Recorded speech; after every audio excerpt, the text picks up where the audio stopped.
right. Got that, got that. We're gonna pick up with that, and then we're gonna figure it out from there. All right. Cool. Oh.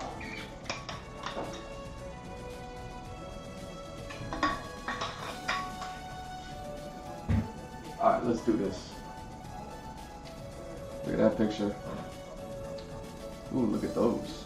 Not even finished.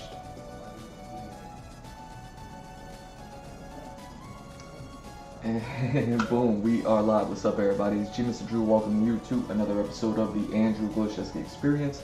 This is going to be episode 648, 649, something like that. Wall Rock Part 3. We're going to continue where we left off. Where did we leave off? You can see I got the got all the references sitting there on my color refs. And yeah, we're just gonna continue working on this one.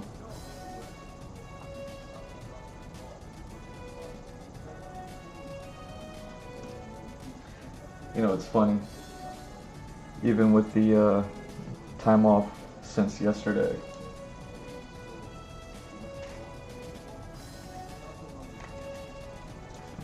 still have no idea what color I'm gonna make this smoke. And then I learned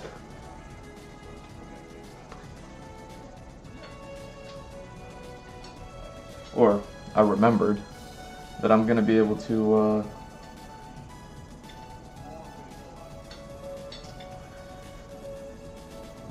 use markers, and then I have all those markers. You know what I mean? So I was like, alright, not too worried.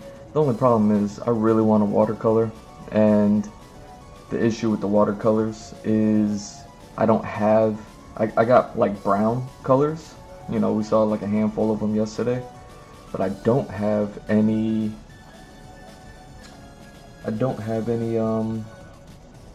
like gray watercolor paints. So the only thing that I like can do is like take a dark color, like let's say like a dark blue, and then like really water it down, and then use that, and it'll kind of have like a wash look to it. So I was thinking about doing that with either the gray portions of this or just use markers, you know what I mean? So it's like, how much do I want to watercolor paint, how much do I want to, you know what I'm saying? So the struggle, you know. And I noticed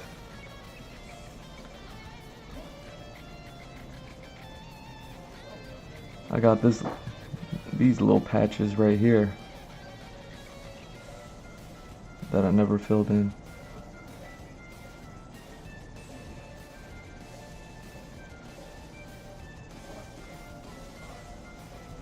Yeah, we could just do that. Similar to like that patch there. And same thing here.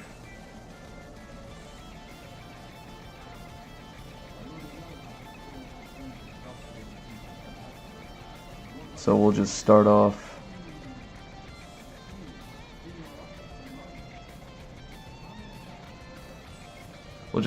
filling in these little spots here, and then we'll jump into using that pumpkin color and giving all this wood texturing some little bit more depth, and then we'll jump into doing some of the other colors that I'm a little more certain of. But yeah, like hitting these metal legs with like a grayish color, easy with markers, but it's like I really want to get that watercolor effect. You know what I mean? I don't want to just put flat markers onto a watercolor canvas. You know what I mean? Almost defeats the purpose, right? Let's do it. So where did we leave off yesterday?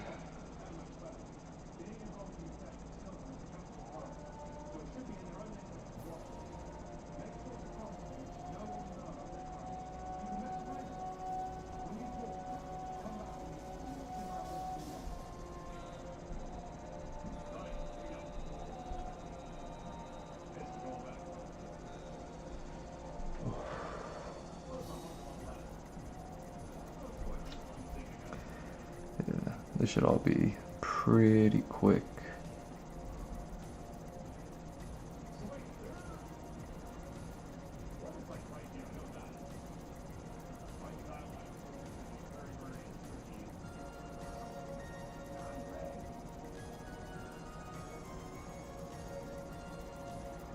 There we go.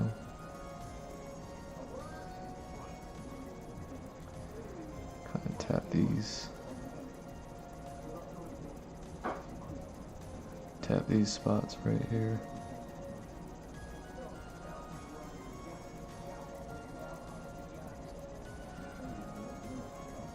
Alright.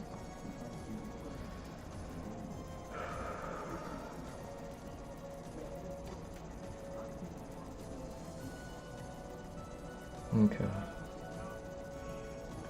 And I even wonder if I could take some of those, some of these colors that are in the sitting over here in my palette, and if I could just like douse them in water, give it a chance to like rinse them out, but then use some of these colors for the metals. Like I was saying, like take a dark color, you know, whether it's like this dark reds over here or these dark blues over here, and really just fill up that whole thing with water. And you know what I'm saying, like just use that coloring itself, and then go ahead and start painting in the grays over there. And then if we have time tonight, after all of that, we'll start jumping in to doing some markers, and then doing the brush inks. Giving, you know, things will really start to pop then. And then some acrylic markers possibly. I'm sure I'll always, you know, I'm always dipping into those. And then, like I said, there's like so much little micro details in there, and this thing, you know, it's gonna get blown up really big, so it's like I'm gonna have to get those micro pens and really hit those details, so that way once we make this picture bigger, all those details can really flourish as well. But yeah, let's one thing at a time, right? So let me just double check, make sure.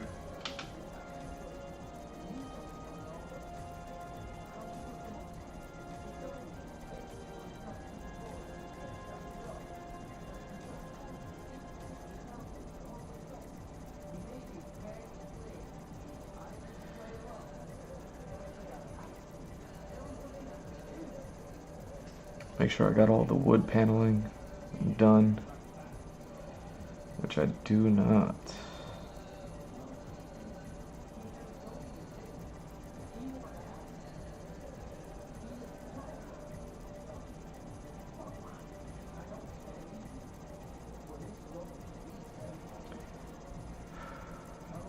Okay.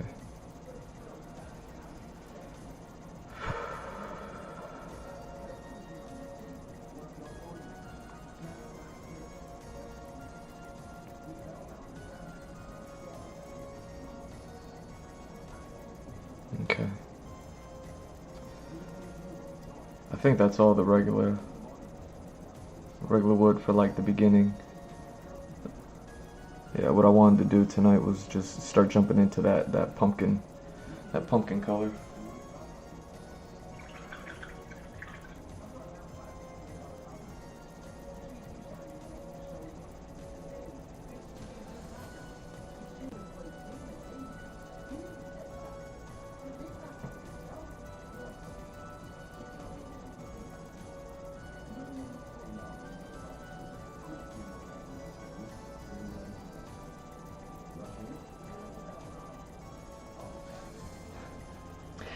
You know what? I don't even know if I've shown y'all this one, where I keep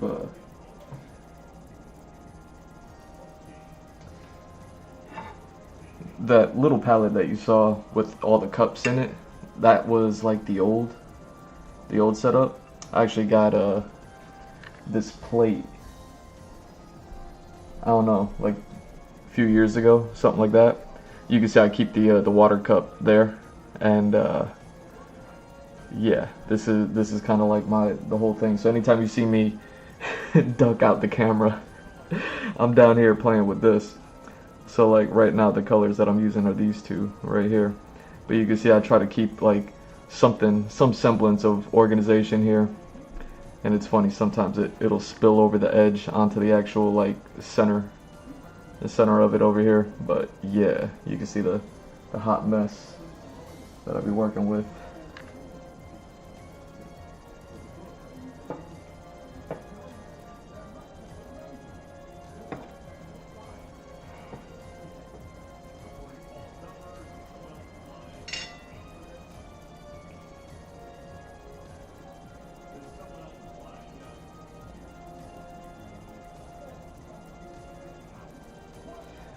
Alright, let's see how this goes.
How we looking?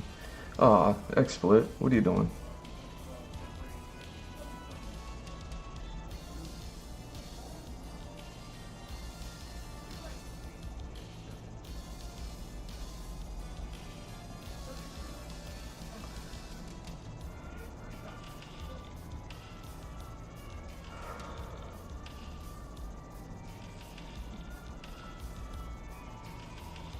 Ah, you're back.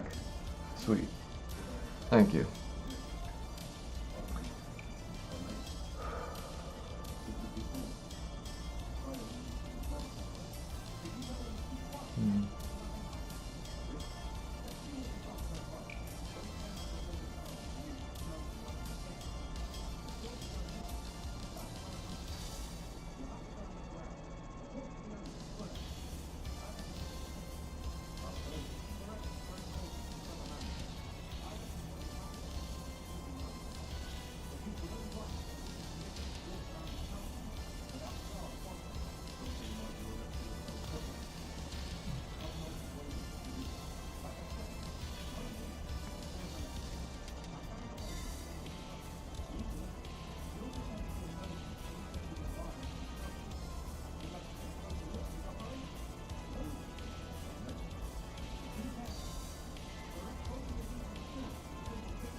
and I'm still just working off that one drop of pumpkin ink from yesterday.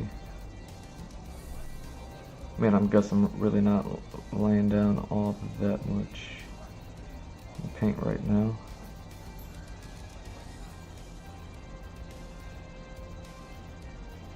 But still, I think it's interesting, you know? Okay, where are we going?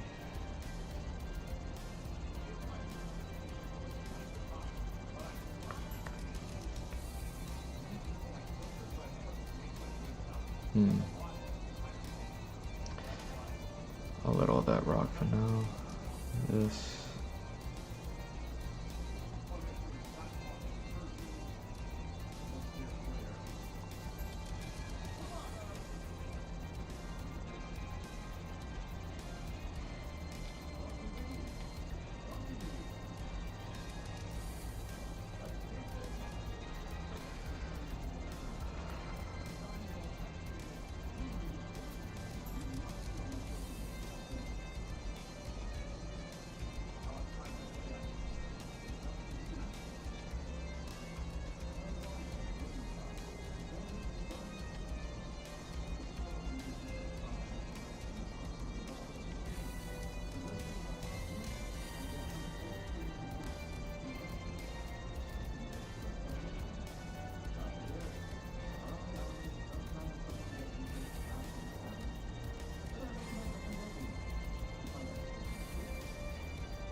Mm. Forgot what was that.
what is that?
Tight.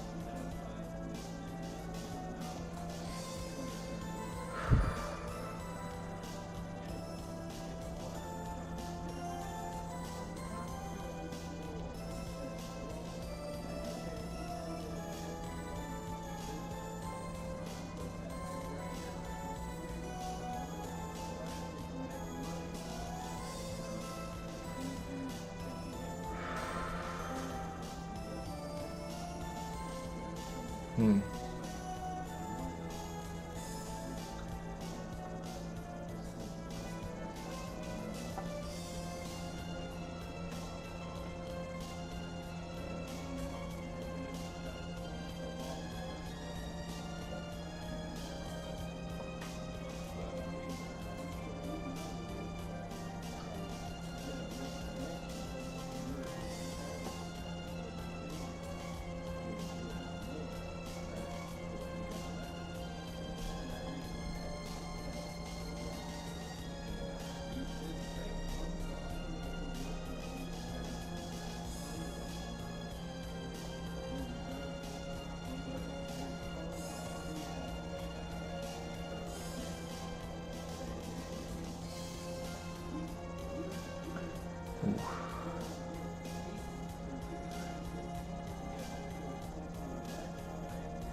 Yo, Pixel.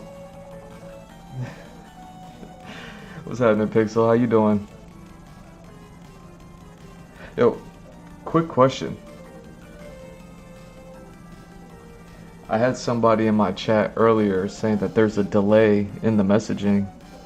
Now, I don't recall ever putting a delay in there, especially anything like beyond like maybe a few seconds or something like that.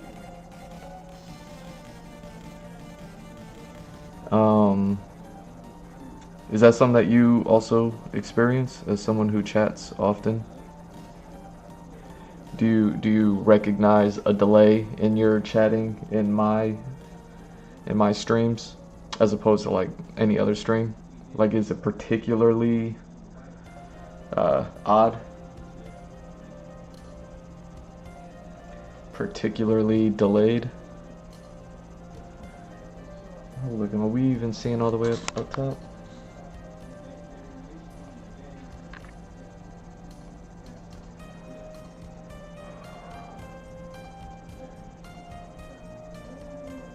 How you doing, Pixel? It's good to see you. It's always good to see you.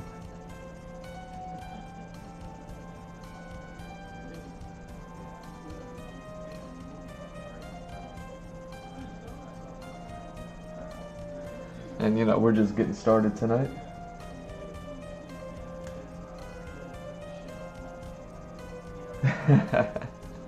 Nice. All right.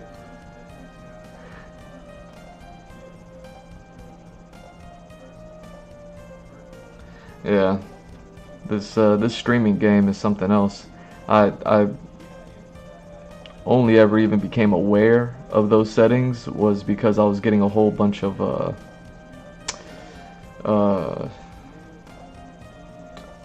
I don't even know what you want to call them, like trolls in the chat. So you know that I don't have like too many chatters that kind of jump in and really talk too much or too often, you know. So when I have like trolls jumping in on the daily,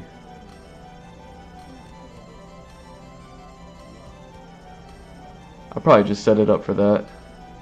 I remember I was playing with the settings all sorts of ways.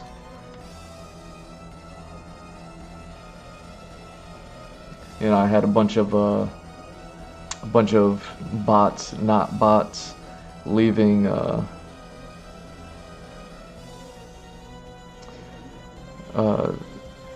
you know, just posting and ghosting links.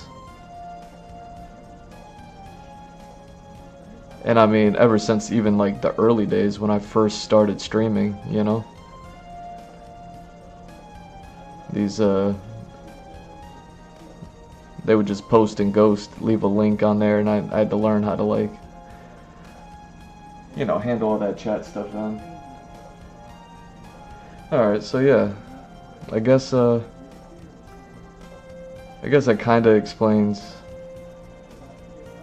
a little bit of the back and forth that we have when there's always a bit of a delay whenever I ask a question, and then you probably answer right away, but the delay that I have set in there probably slows down the conversation. I'll have to look into it. I'll have to like check out the settings and all that stuff.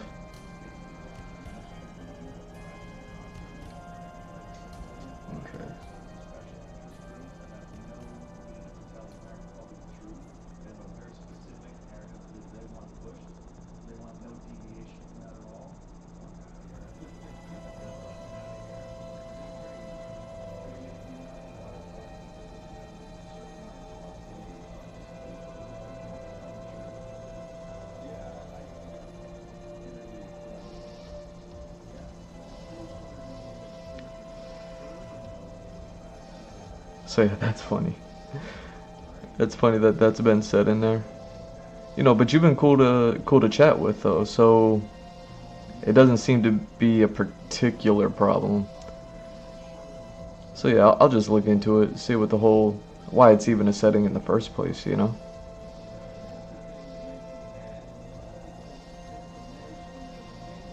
But yeah, I mean, I went through the gamut of things, talking about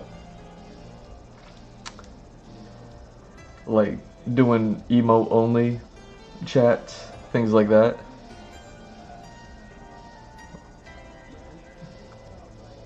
You know, I have this one follower, JJ. I mean, that guy's been following me since like the way beginning, so he's seen like every iteration of of the chats that I set up.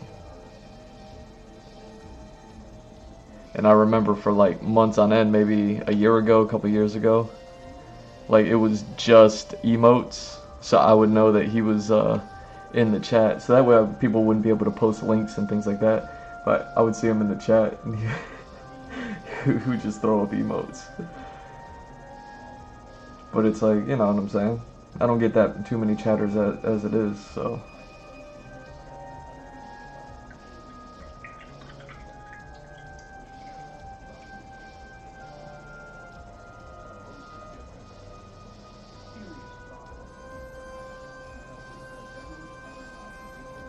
You know, most of the time I just appreciate, you know, the lurking. I always encourage the chatting. But yeah, ain't nothing wrong with just throwing emotes up, you know? Let me know that you're here.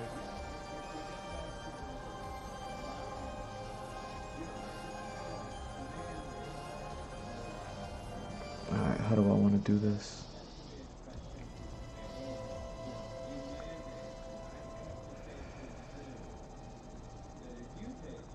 Oh, you know what? Let's just do it that way.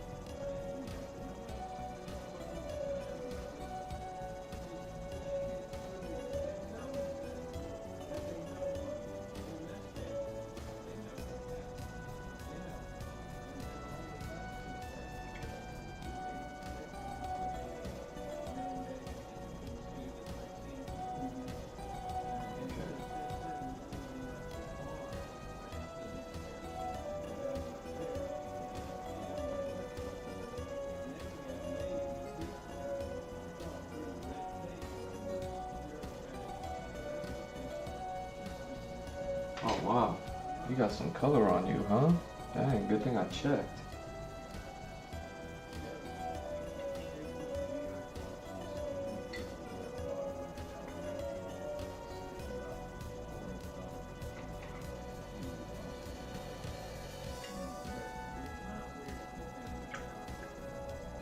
I was getting ready to use this brush, and then I checked it.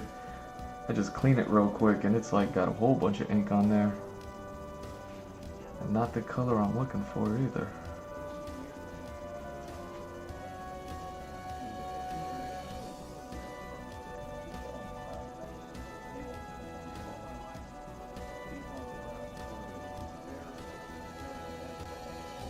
Yeah, see, you see what I'm saying? That's what I was explaining last night in last night's stream. I was like, I forget what we were talking about specifically, but I was like, man, I'm focused on trying to get this color. I'm trying to blend these colors correctly at the moment to figure out like a chat rule or something like that, or change the settings in chat.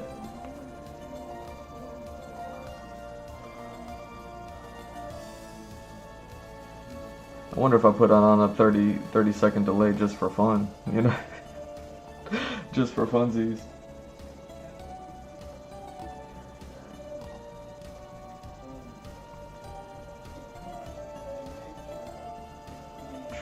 Alright, so let's see this.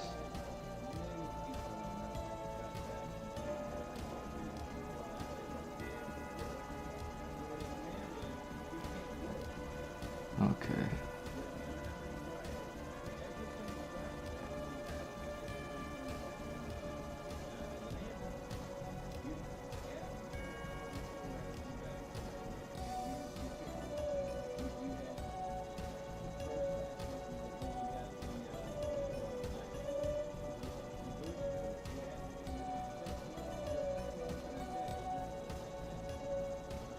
There we go.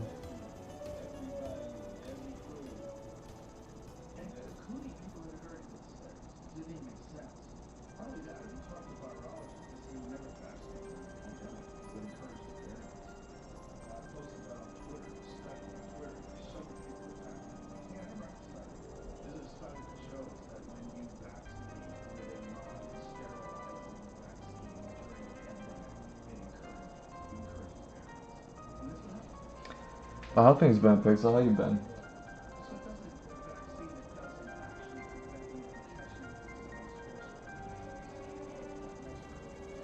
I'm yeah, I'm half. I'm split.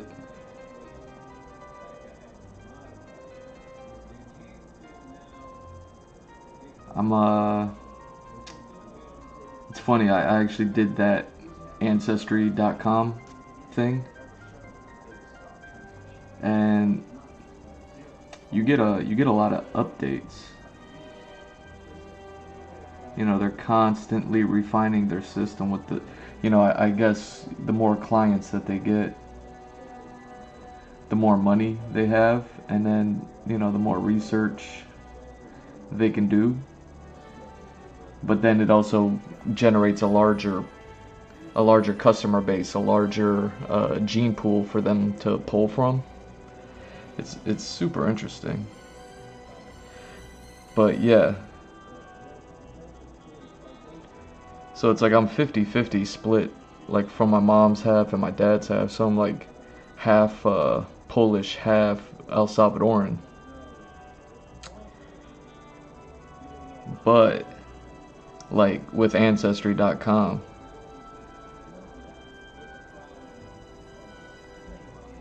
I learned like I'm almost as much like Czech Republic, whatever that is. Like I guess that's a country. I'm not my geography. You know what I'm saying? I'm just as much like a Czech Republic as I am a Polish, which is interesting. You know, something that I've never heard before until then. And the way that Ancestry.com works is they'll give like an entire uh, timeline of your genealogy and things like that. So uh, I think it'll even like give you like as far back as your genes go in those in like various countries, because you know everybody's a little bit of something. Like, you know, there's always that like 0.1% of African and all that stuff. But yeah, and I did that years ago. You know, we're talking like a good 10, 15 years ago, whenever like Ancestry was kind of new. So I've been receiving updates for it for like a decade now, you know.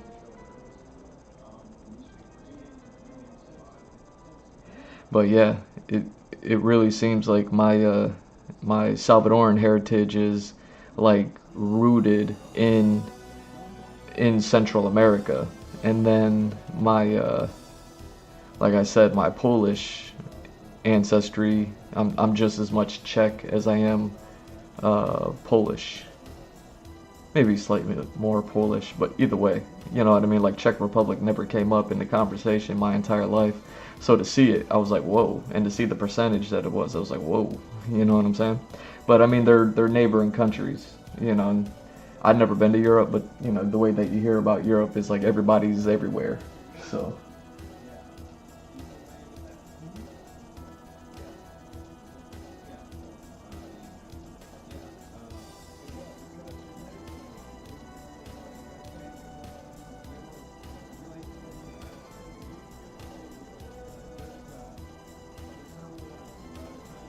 yeah, no, no, no.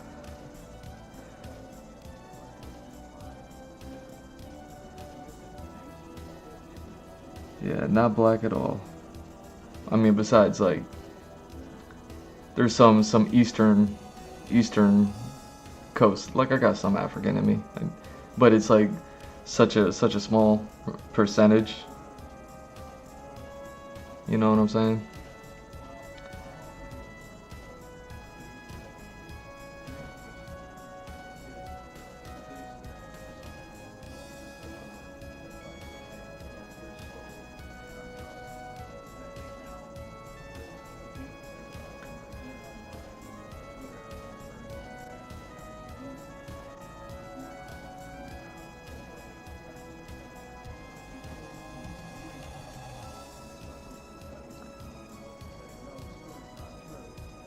Yeah, I hope that doesn't make you look at me differently.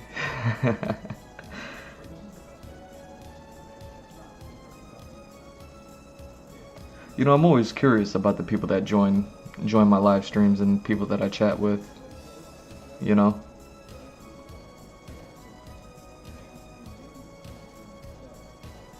Since I'm a smaller channel, I don't have that many followers and all that. Like at the moment, it's really easy for me to kind of like keep up with them, you know? That's why I can like kind of remember people like Jiren or JJ, you know? Like I know where, you know, with a grain of salt, like I know where he's from and all that, all those sort of things. So it's always fun to pick up the conversation where we left off, or I'll talk to him like just every few months. Like he'll pop into the stream, we'll catch up, and then, you know, we all just move on. But yeah, at the moment, since I'm a smaller channel, I'm able to kind of keep up with all of the followers.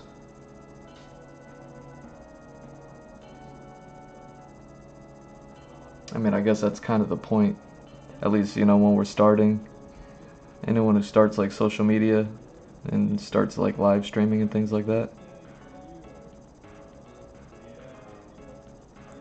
You know, it's just different because I don't watch other artists. The only one that I used to subscribe to and watch was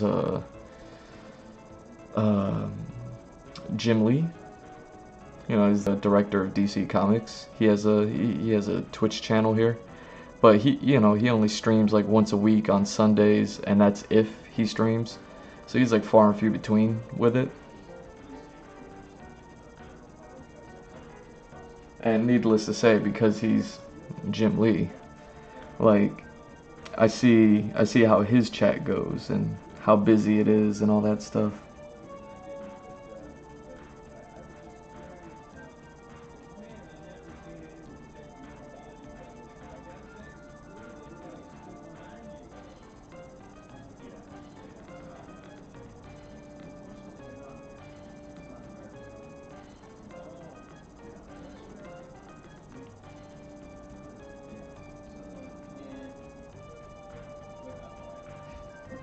So yeah, I'm always curious about my followers, but then you know what I mean, because it's the internet culture. Depending on how big of a online presence they have, you can't really like look up people as much. So it's always curious to like who people are and things like that.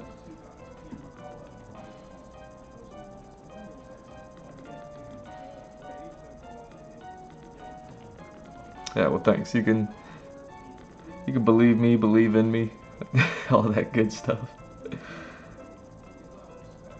But yeah.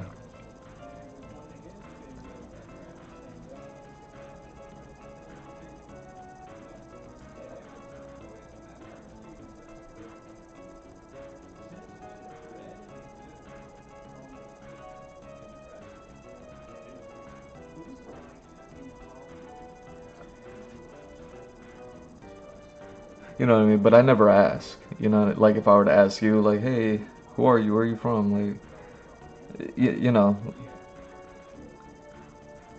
most of the time, well, like I said, most people, they just kind of lurk for a second and then they bounce.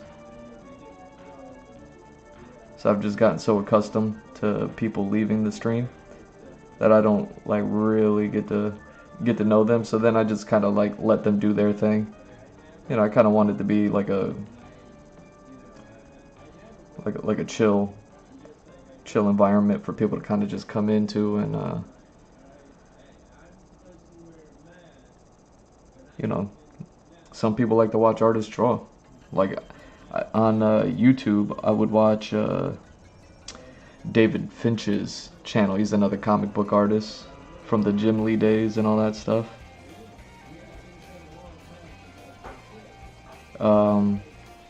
When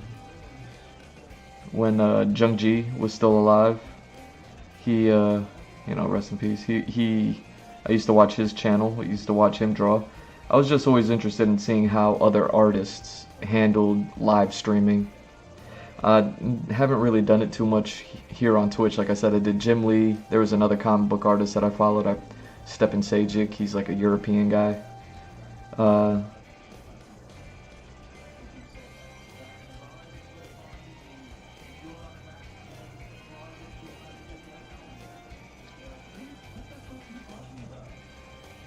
but yeah, I just kind of learned like they kind of just do what I do. They just have a bigger following before they got into the internet. Uh, streaming on the internet.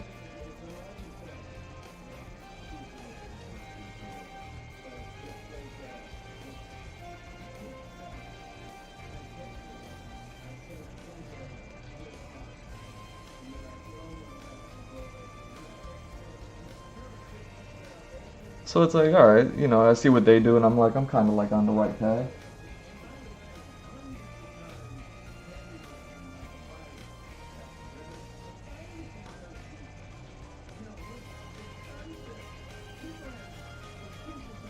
Nice. No, I remember. I always remember you're one of the Carolinas, South Carolina, right?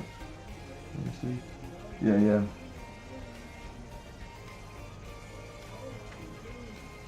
Yeah, no, I remember that. I think because we were talking about the hurricanes, maybe last year sometime or something like that. One of the hurricanes was like headed up north. I think I recall that conversation, something like that. But yeah, I remember these things.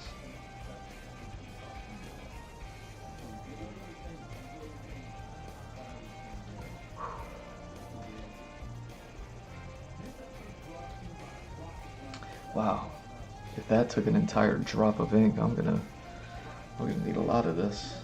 All right.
But yeah, since those other artists that I was talking about earlier, especially like Jim Lee and David Finch, they have like, gigantic followings, big, whole lot of fans, right?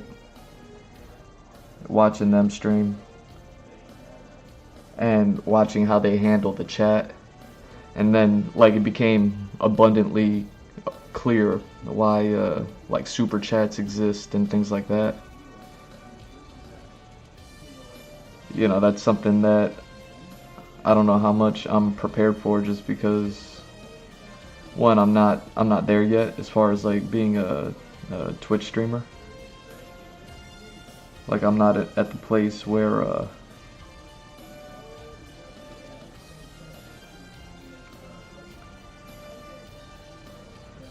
one, I have to like keep up with a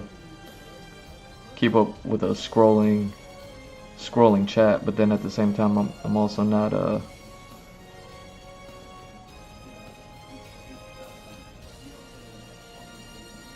like, I think I just heard my first alert, you know, the other day. Like actually catching like live alerts.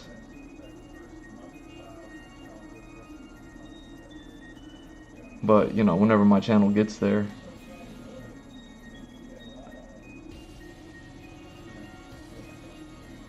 like those super chats and things like that begin to make sense when you have like a whole scrolling text, and then like, you know, people will need the super chat in order to get the actual, you know, streamer's attention, ask them a question, all that stuff.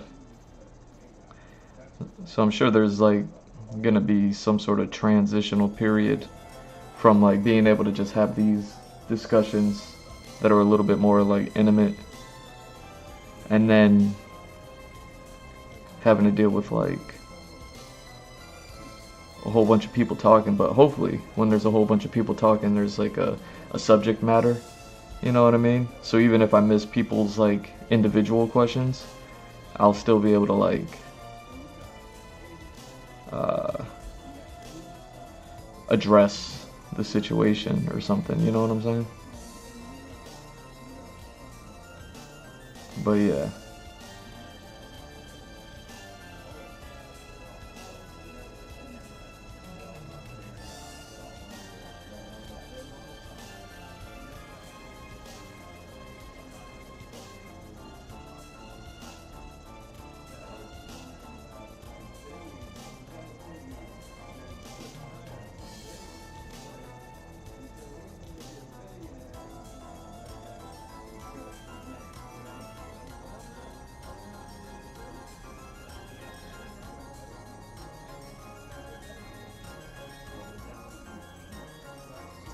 Well, yeah, you know, we'll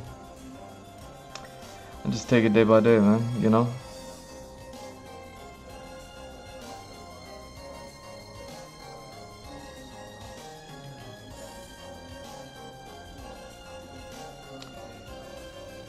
You know, when I first joined Twitch, it was so that way I can watch YouTubers whose YouTube videos that I watched.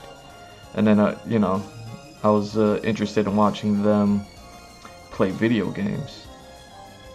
But it's such a different format from doing artwork, just because, I mean, I guess especially since, you know, my setup and the fact that I'm mostly a traditional artist, even though I do all that digital stuff as well.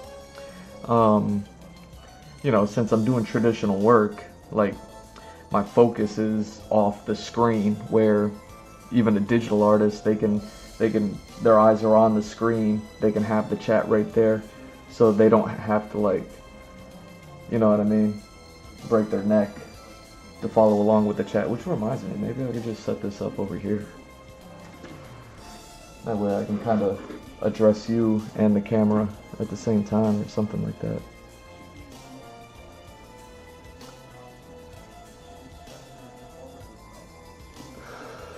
Yeah, but see, like, that's kind of blocking. So let me see. Let's see if I could just do this here. Look at me knocking my camera around. But, you know. So yeah. You know, the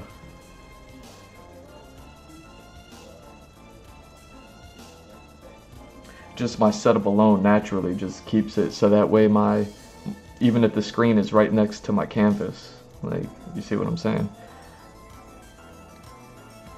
Where like gamers, digital artists, their eyes are on the screen, they can, you know, play with the windows in the setup and make it so that way that they're constantly able to address the chat.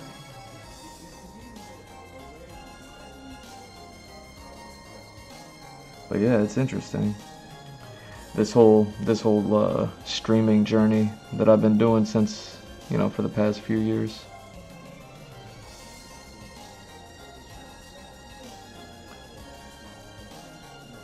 Mm.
Yeah, that's what it's all about. It's all about adaptation. That's why I got that 30-second delay on there. That was just like one of the adapting things that I did when I was just like, whenever I set this up, it was a while ago, so I already forgot about it. But yeah,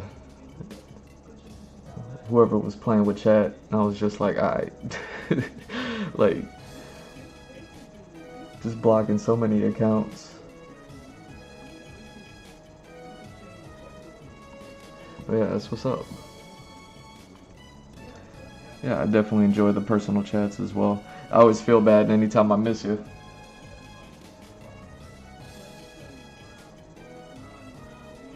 Yeah, I'm sure you're on those streams where, you know, you hop in, you say something, I probably miss it for who knows how long, and then I eventually catch it. But then, no response, so then I'm always just like, I guess she bounced.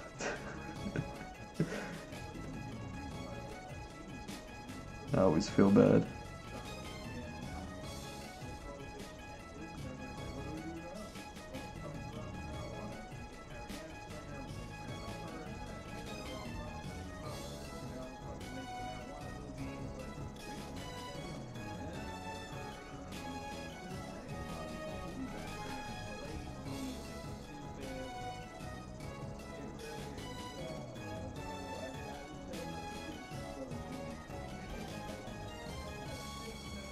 There we go. This is the part that I really wanted to do, was just kind of accentuate the this wood paneling pattern.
That's what's up. Yeah, you're always welcome. You make good conversation, you know? Nothing personal, nothing crazy, no outlandish comments. You're nothing like me, man. Sometimes I'm in another streamer's stream, but because what they're talking about is so crazy, I'm liable to drop a crazy comment. That's one of the benefits of being able to just stand here quiet, draw a picture.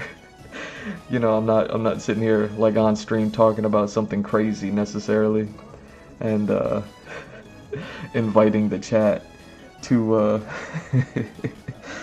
you know, partake in the festivity of wild conversation.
Here we go.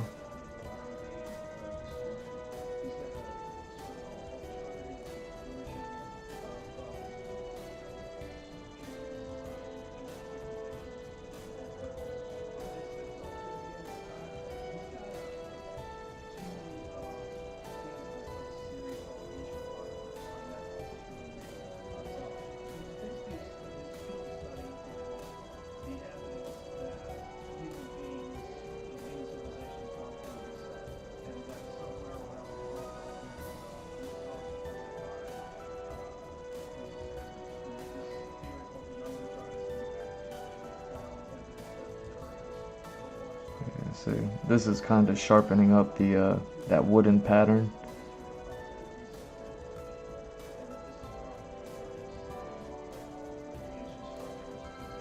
But this, even though this is a small brush head and it's thin and everything like that, and it's kind of like really generating this thin line, it's still a lot thicker than my, you know, like a black ink micro pen that I often sign my my concept art sketches with.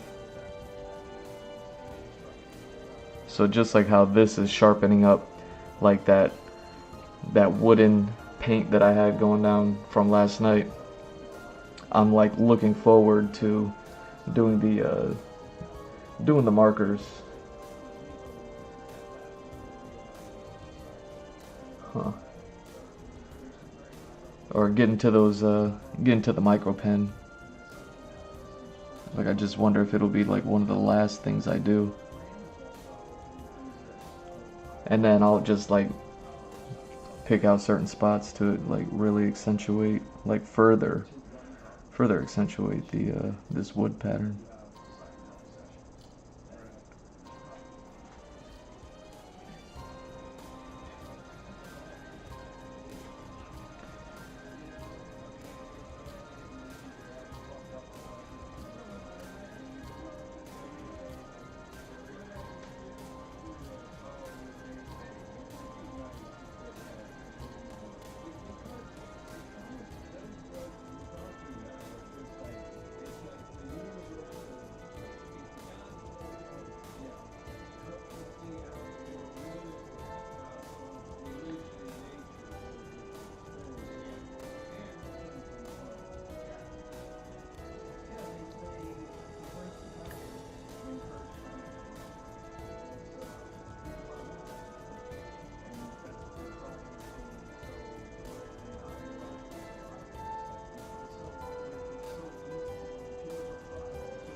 Yeah. Nah, I feel that. Next, I try to make it as chill as possible. Um, Trying to find music selection is actually one of the more difficult parts. You know, it's crazy. I'll watch some of these gamers stream, and like they'll just straight up like have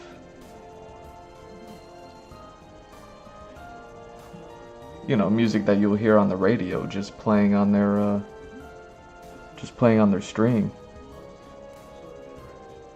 and they don't seem to have any sort of like copyright issues or anything like that. Now, because I did a whole lot of I put a lot of videos on, like I got hundreds of videos on YouTube, like I ran into a whole lot of copyright issues on YouTube. Not so much Twitch, but because of the YouTube issues with music and all that stuff, it's extremely difficult trying to find like a music selection. I'm actually kind of in the middle of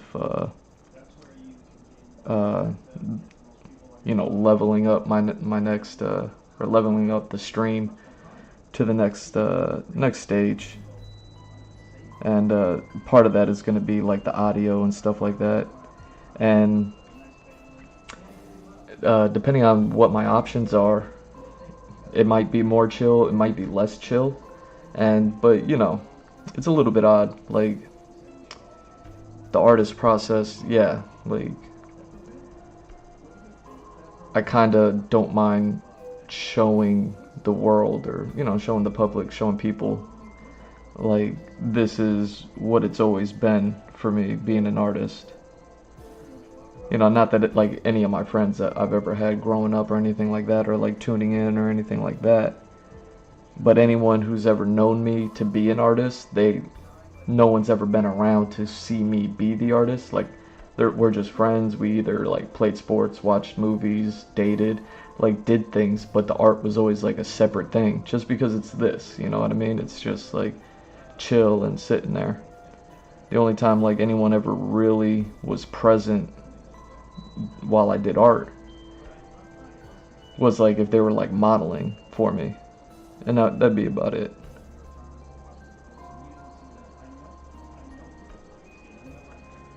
So,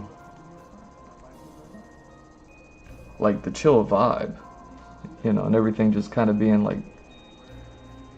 like maybe even too chill, because I'll admit that I'll let that one, I'll let that slide. I'll let this be too chill. That's fine with me.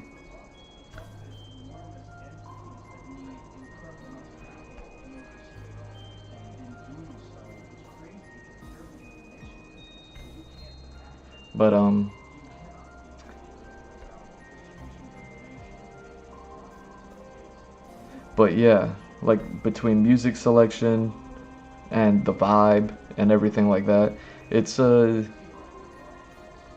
actually like the thing that I kind of probably struggled with the most. Like if you look at like the first streams that I did, I actually used to try to like talk my way through all of them, just so that way there was like some sort of audio happening.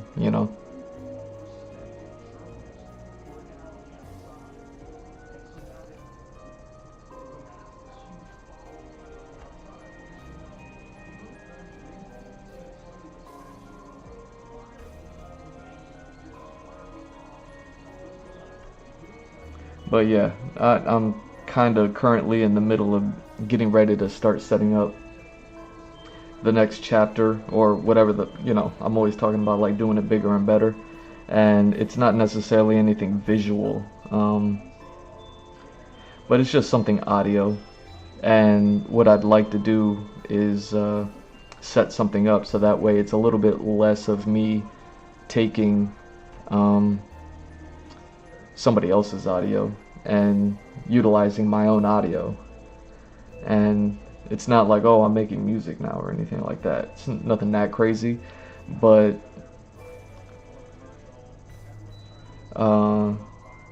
yeah, I'm kind of excited about that.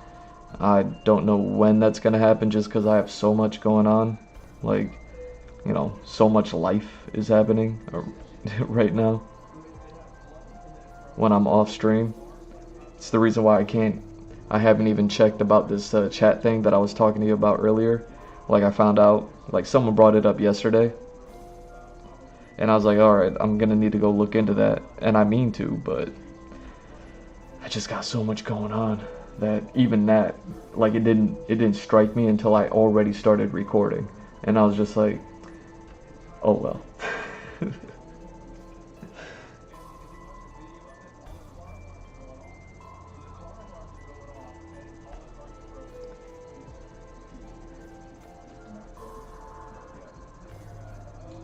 Are we able to pick up the detail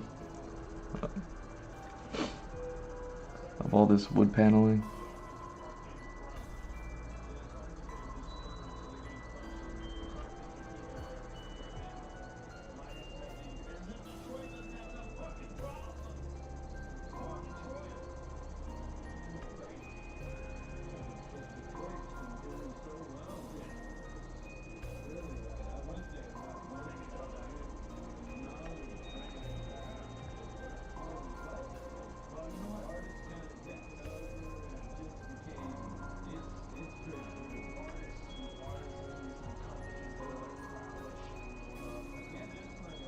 But yeah, hopefully with this new audio setup. Sorry, I tuned out for a second. I got some background noise I'm listening to. Listening how artists are transforming Michigan and Detroit and stuff like that, with all the problems that Detroit has had over the past however many decades, you know. But yeah, hopefully with this new audio setup, it'll probably end up being a little less like chill and relaxing, but not like crazy and hectic, you know what I'm saying? It'll just be less chill and relaxing. Hopefully it's still something that is a bit offers a bit of a, what's the word I'm looking for, metronome a bit of a metronome to kind of like tune into and vibe out with.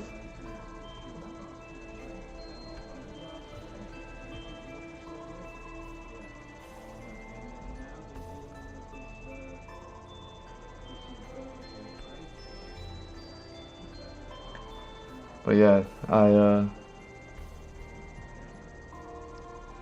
for instance, like what I have playing right now, because I'm working on a Howl's Moving Castle inspired piece here. I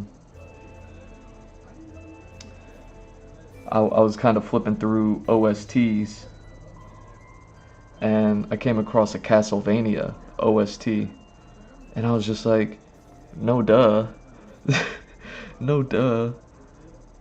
I never put those two properties together, Howl's Moving Castle and Castlevania.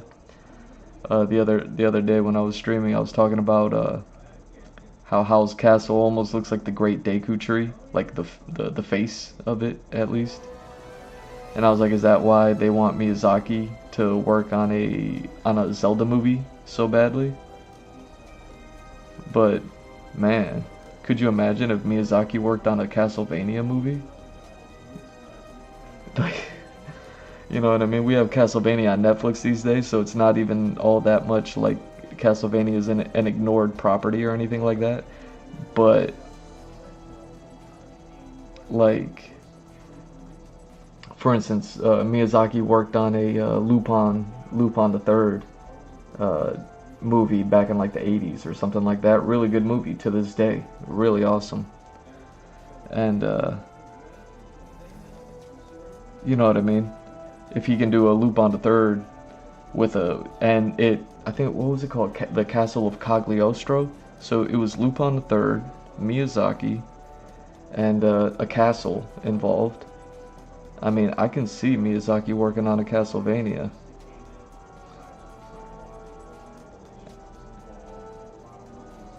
And Castlevania would probably lend itself to him a whole lot smoother than a Zelda movie, just because a Zelda movie's been so propped up,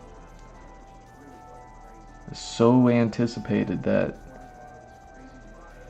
you know, people have given up hope on it ever being a thing.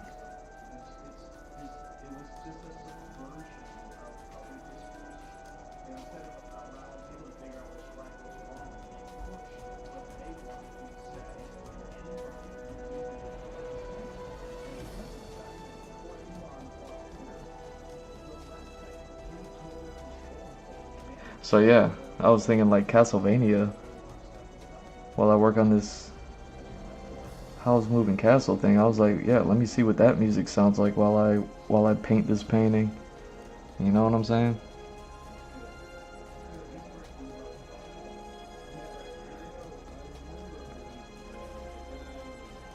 Thanks to one of the streamers I follow. Thank you, by the way. Like, I slow down the music too, so that way it is a little bit slower.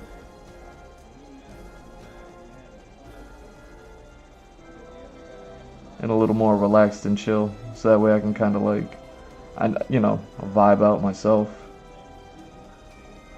Can't have some rampant music going on.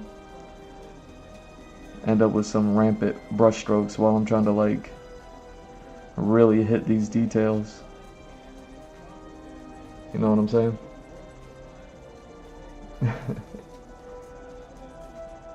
Nah.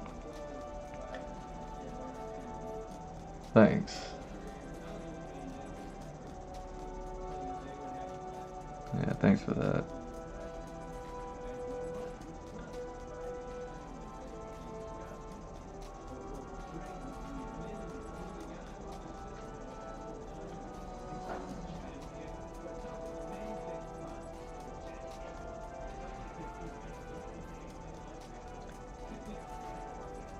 Yeah, that's another thing I like about you. You like the creative part.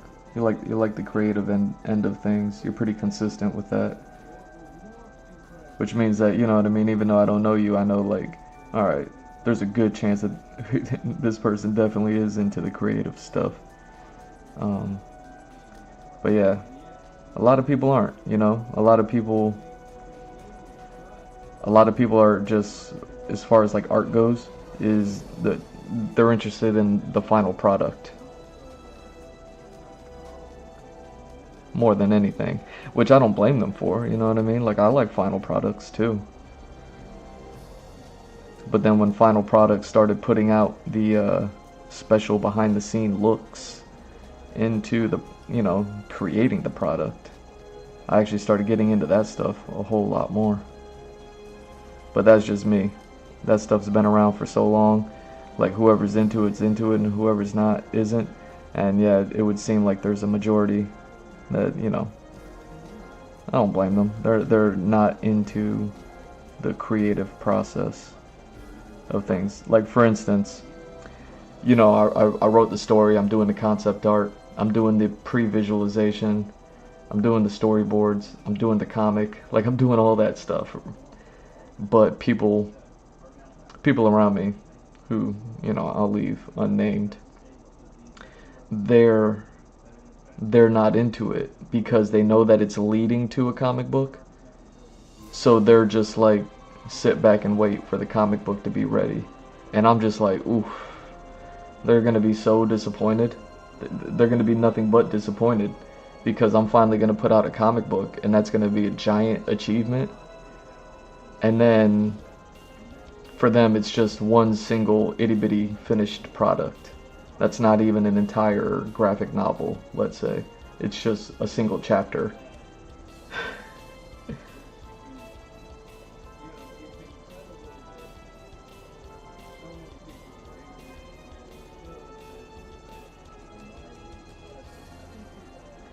You know, people look at my stream, and, you know, they turn into a J.G. Wentworth commercial. You know what I'm saying?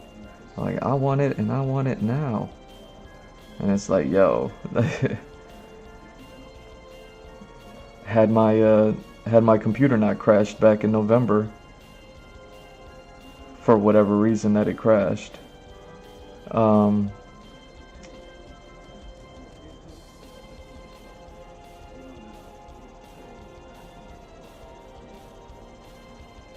you know, I'd be a lot further along with the graphic novel or with the comic book, at least getting that first chapter out. But with the holidays and then the financial burden of the holidays, the financial burden of having to replace a computer, get a new computer, a PC, all that stuff, like everything involved these past few months, like, you know what I'm saying?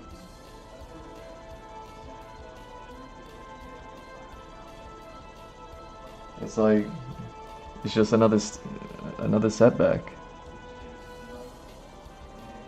And then you can imagine all those people who are like, you know, it's my comic and I want it now, even though it's not their comic.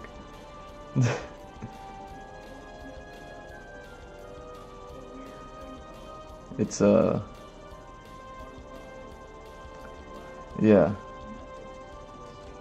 It just gives the people around me to throw more stones at my work.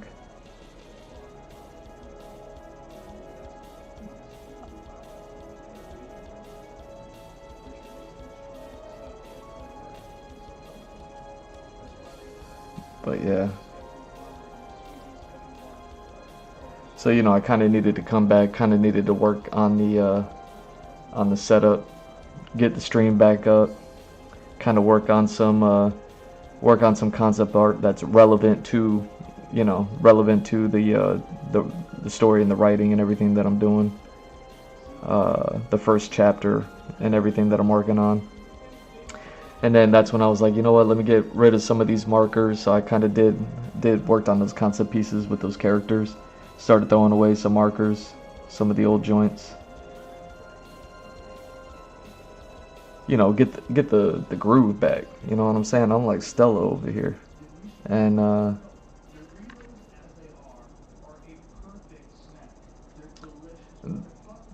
then, like, back a few months ago, maybe around November, maybe even before November, I had an idea. I had an idea during the holidays, and it was this idea. You know what I mean? Like that hoodie template. I don't know if you saw that one or not, but working on that. And then knowing that I was gonna have to like do like a nice big piece to, you know, print on the back of that hoodie. I didn't know what that was gonna be, but that's what this is. And yeah.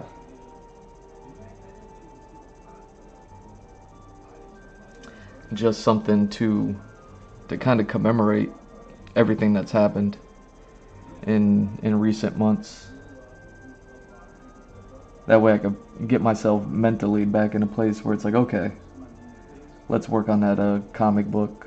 And like right now, as I'm like looking forward to the new audio stuff that I was just talking about, I'm also looking forward to finally getting back to that working on the comic book pages.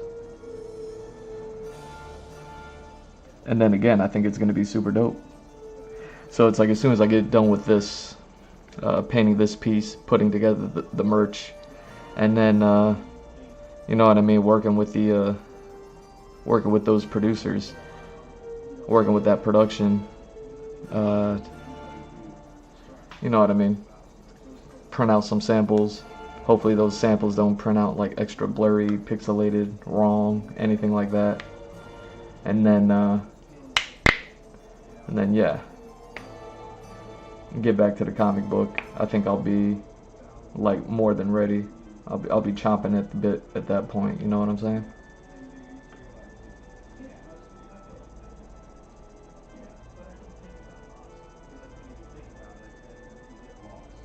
Just hammer dancing on the illustration board.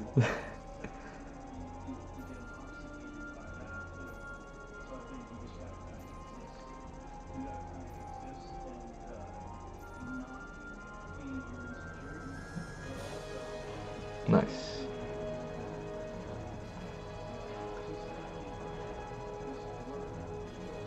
Yeah, it's difficult. I just don't run in the creative circle. You know what I mean?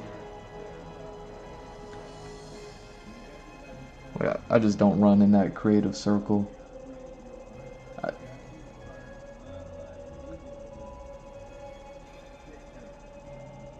Like, I'm always curious about other artists when they band together, you know? Like when I was in college, I saw it. I was always interested in those artists that they kind of like, they all found each other. And then you saw these cliques get created, these artist cliques. And, I saw them just sit around and talk more than anything. I don't have any memories of them actually ever like collaborating on pieces or anything like that. But I would imagine like that's kind of like what something like that would lead to.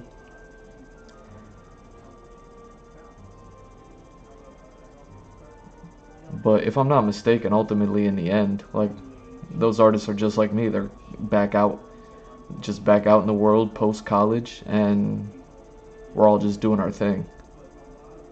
And not necessarily clicked up, banded up, or anything like that. And you know what I mean? Like, so because I don't like dabble with the creative crowd. I was gonna say creative cloud, creative crowd.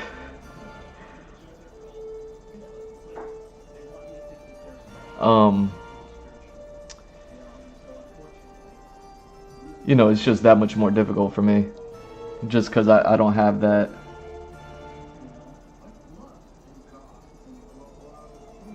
I don't have that insight to just look at another artist and be like, hey, I genuinely want to, you know what I mean, rule the world with you, with our art. Like, I don't, you know what I mean? Like, I just don't have that. I'm more like, I'm over here doing some dope stuff. I really like this dope stuff that I'm doing. I'd really like it if you like this dope stuff that I'm doing too.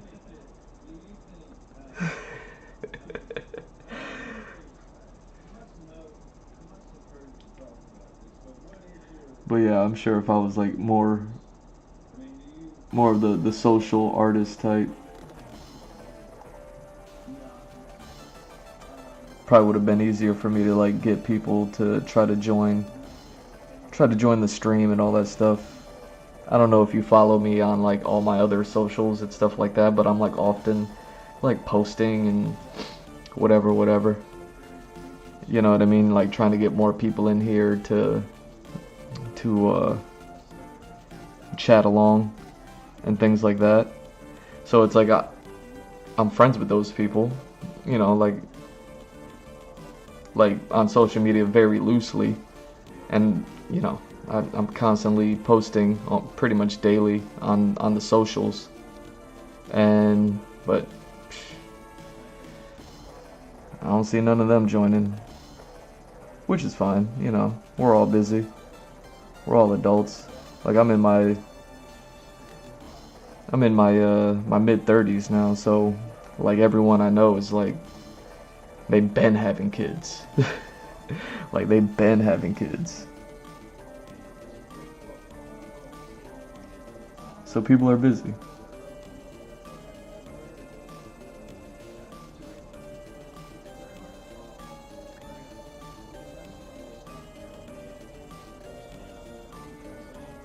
And then that's just another thing. It's like I can't be mad at somebody because they have a family and they're preoccupied with making sure their kids grow up well to indulge me and these I don't know, somewhat vanity projects, but that was the whole point of me writing something, was so that way the vanity art like took a back seat. But that's just like where I come from, is art being something like a vanity project. But I wrote the story, and since then it's no longer a vanity project. But because I'm the same artist who's just gotten better, it's like I don't blame them for seeing it that way. Yeah, it just is what it is. It just is what it is. It's like I said, I just need to get that first chapter out. And like I said, a lot of people who are waiting on that. You know what I mean? Like Sonic tapping his foot. They're gonna be upset. But then once I get like the second chapter, third chapter, fourth chapter, fifth chapter, hopefully like once I start hitting a stride and like putting out these chapters and start hitting a stride with the streaming, and you know, be able to stream more than just 16 hours of art a week, but you know, hit at least a minimum of 40, and then and like I said, like really hit that stride. Who knows how long that'll be until those days.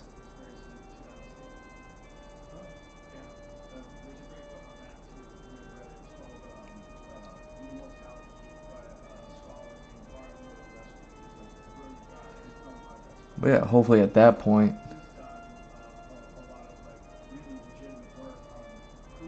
people won't just see it as like a vanity project. It's weird calling it that.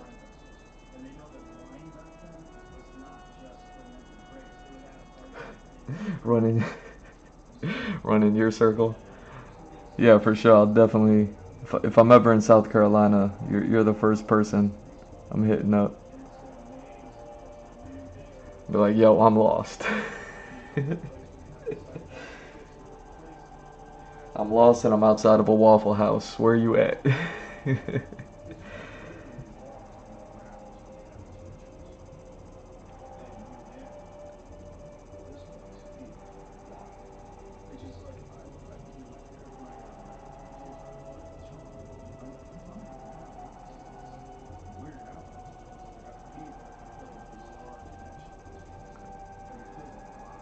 There we go.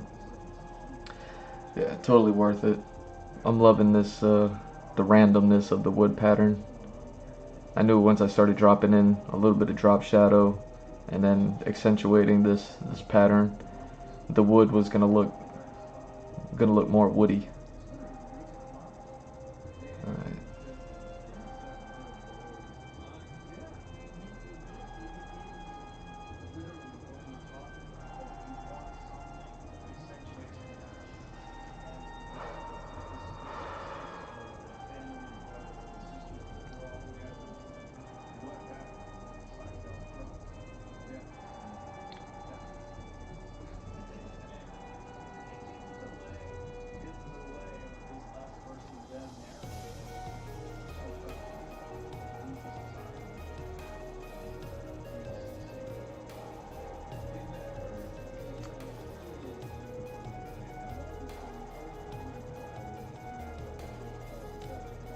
You know, even forget about friends.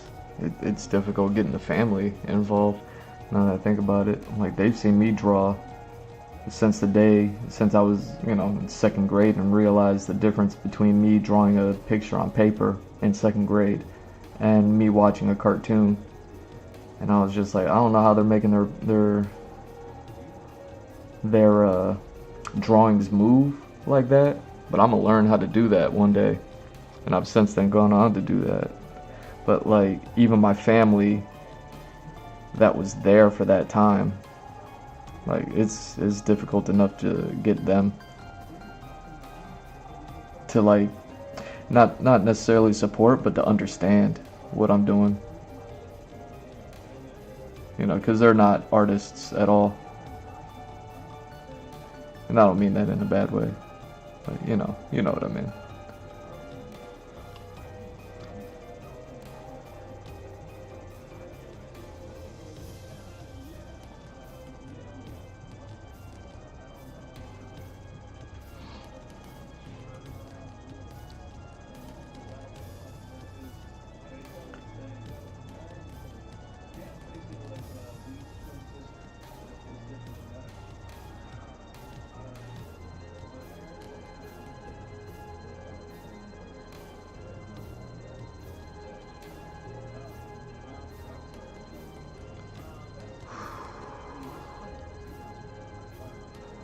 Oh wow.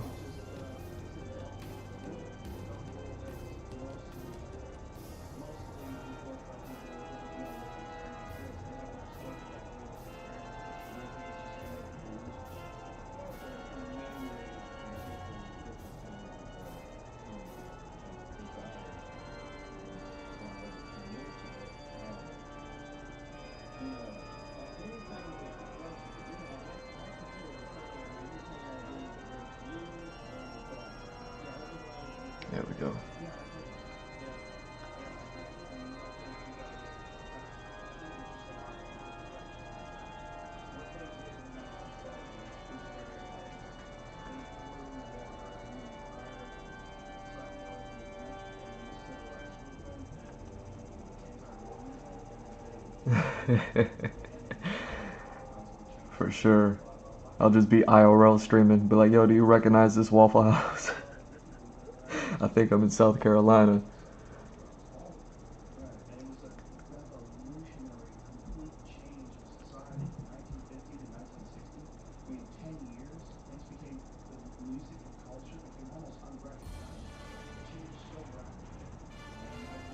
You know, so don't be mad if you have to like rescue me.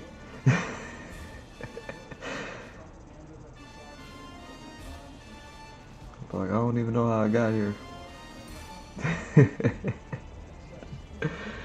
No, honestly, like, the reason why I started doing everything online in the first place was because I enjoyed doing conventions so much that I didn't want the experience to end. Like, as far as like meeting people that are into this, you know, video games, anime, tattoos, like every convention that I've ever worked at. I didn't want those experiences to kind of go away, and I was just like, well, I can like stream online, maintain those relationships with people that I met, and I've done so more or less, you know. But obviously, it's been so long, and then you know the whole pandemic thing happened, so like a lot's gotten in the way of maintaining those relationships.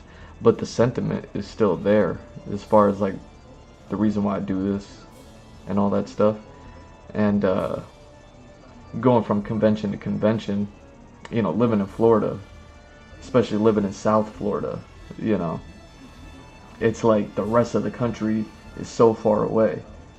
And so just working the convention circuit in Florida is like so much travel. You know what I mean? Like if I live between Miami and Orlando, like traveling to Miami is crazy, traveling to Orlando is crazy, and then you know everything up Tampa and all that is just wild.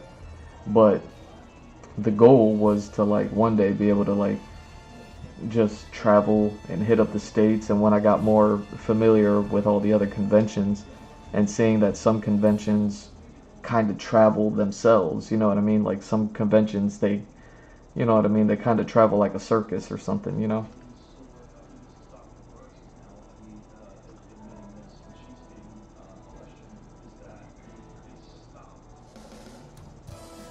So, so I was just like, you know what? It could be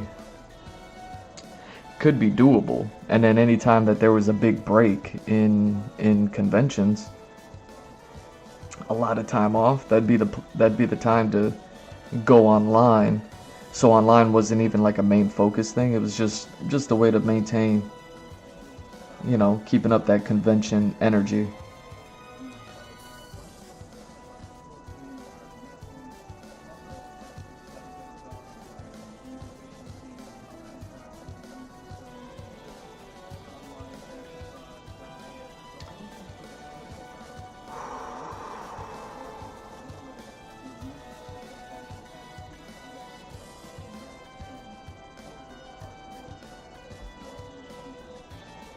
There we go.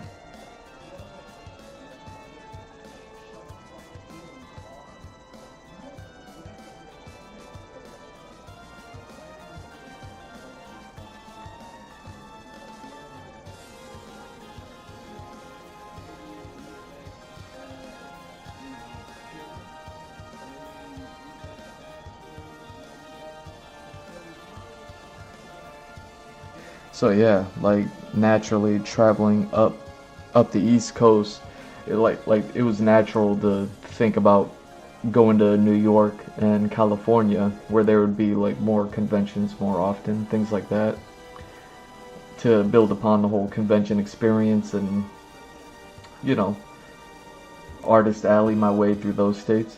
But then thinking about like all the other states in between, you know, going west, going north, like naturally, you know, for instance, South Carolina is a straight shot between Florida and New York. Like I wonder if I-95 runs through, runs through South Carolina, because I know it runs all the way up to New York. So, you know, that interstate highway, like if it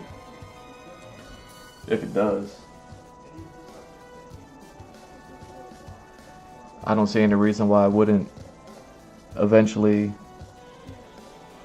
once I started traveling out of state, end up in, you know, all the other states and kind of like do all that other stuff. You know, I watch a lot of comedians. When I first when I graduated college, and you know, YouTube became like the biggest thing in the world and everything like that. I watch a lot of comedians, podcasts, and stuff like that, like comedian podcasts, and you know, they talk a lot about traveling around the country and stuff like that. So like me being an artist and going from convention to convention, thinking about getting out of state eventually, and then like hearing all these comedian stories about traveling these certain circuits within the country, it was like yeah, for sure, that's definitely the process. But you know, life happens. Life always happens.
All right.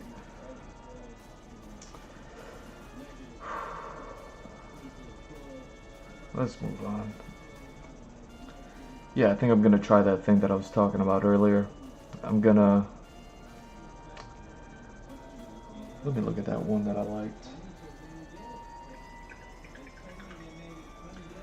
I'm gonna douse one of these cups with a whole bunch of ink in it, a whole bunch of old dried up ink in it.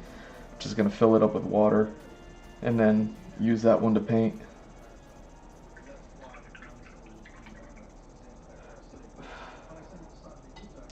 Paint the limbs, and then I'll take these little metal patches in the limbs and, you know, give it a different color.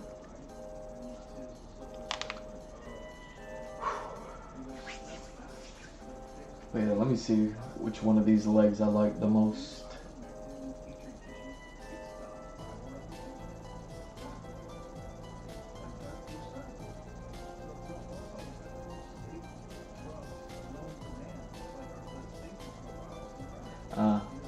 Never heard of them.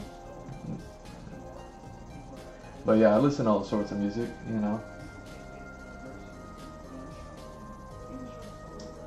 Actually, I'm gonna write that down.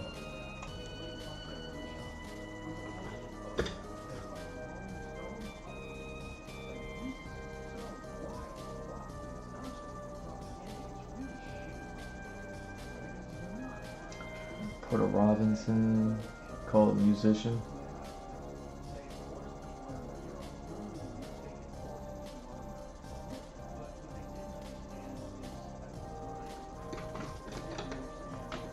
yeah, you know, you hear all these artist stories, even the popular ones, and they all go through something.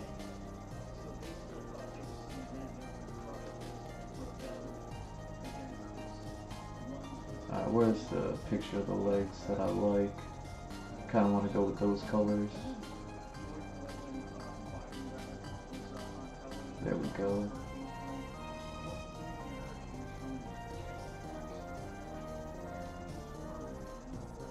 There it is. That early concept piece. I just like it because the sheet metal's light, but then the nails, the claws, are like what, like a little bit pinkish, something like that.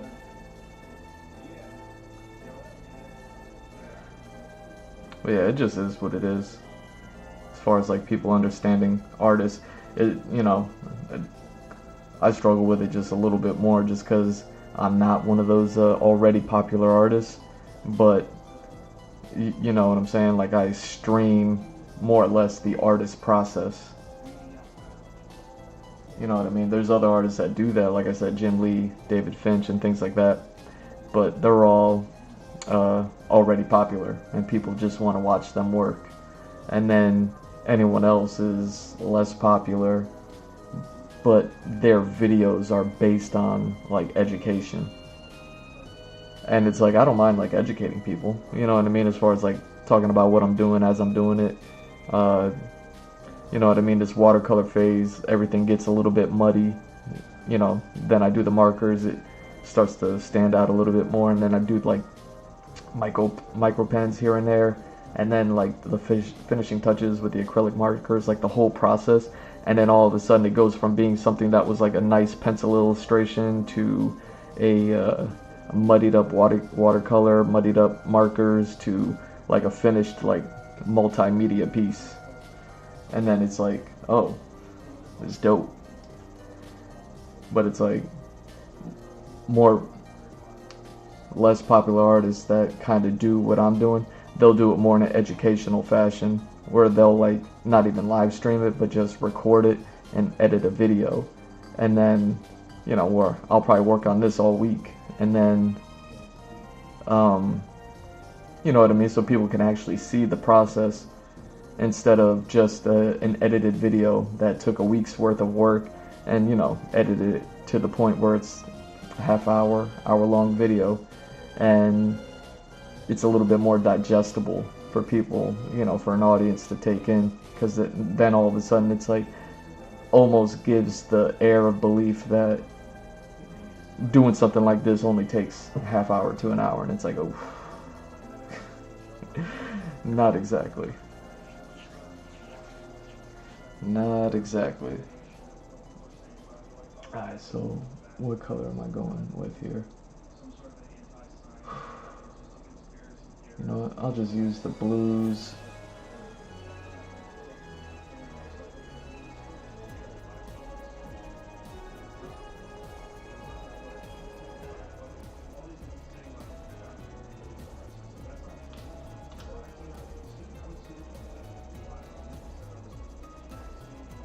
I wonder what color this is. Like, hopefully this is a little bit more reddish and less maroonish, you know what I'm saying?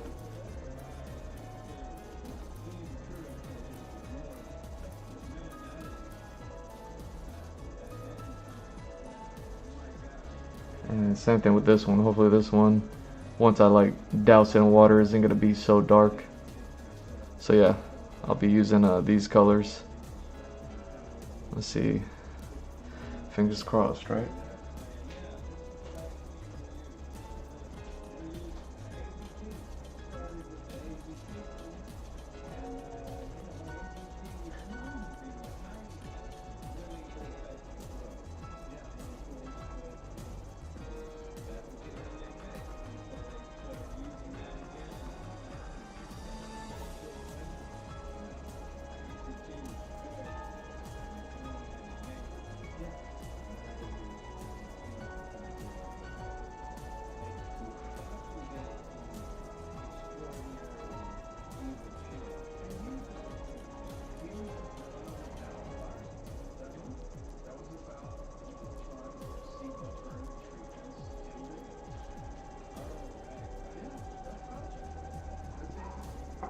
Ooh.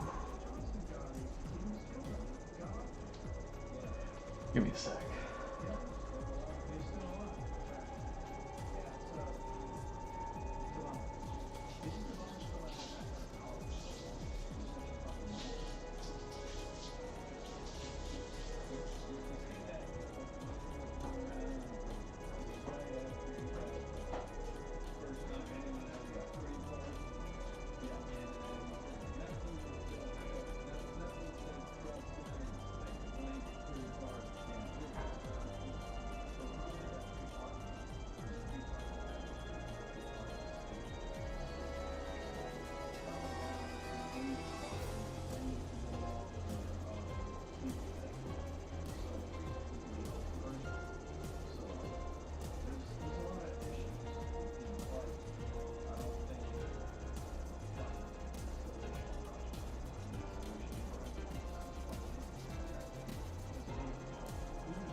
Man, those inks are hitting harder than I thought.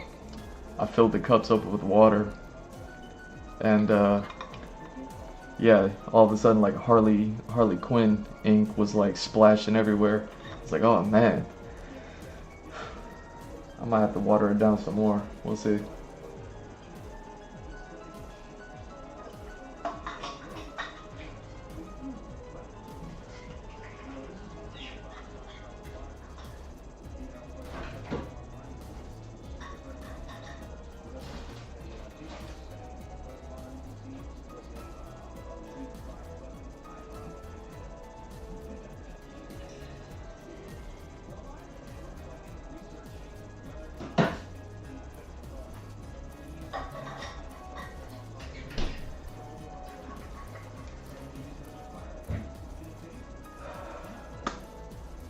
Okay.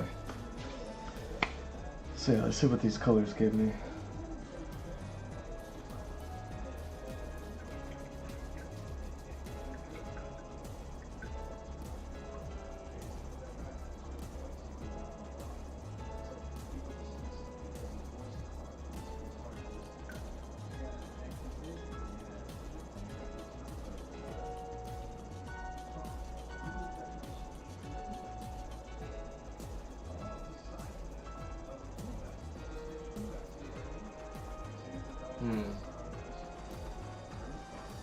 Interesting.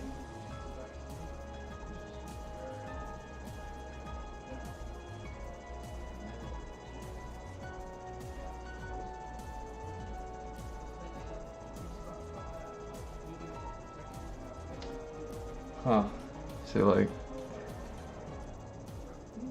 hitting it with that ink. Let's see what it looks like.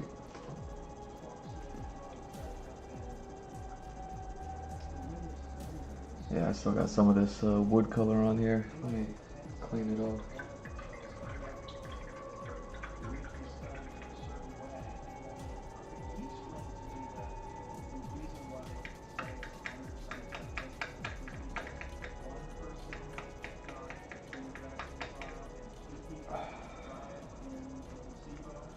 Yeah, always got to be careful, especially now that I want to go with like light colors.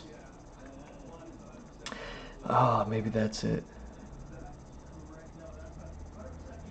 Well, it's important to clean the brush for sure. Now that I'm going with the light colors, don't want to get any of that wood color on the actual limbs when they're made out of a completely different material. But yeah, now that I'm actually about to make some light colors, and I'm still debating what color to make the smoke and the steam, I'm realizing that I'm using a light, a lighter blue, or a way less saturated blue, and a way less saturated pink or red for the limbs, and they're going to be like some lighter colors. That means I may not want to go pink or gray with the smoke color. Like, I wonder if I want to kind of go like a greenish you know, like a really watered down greenish, watered down yellowish, but obviously still keep it predominantly white, but you know what I mean. Okay, hopefully this thing is clean by now. Okay.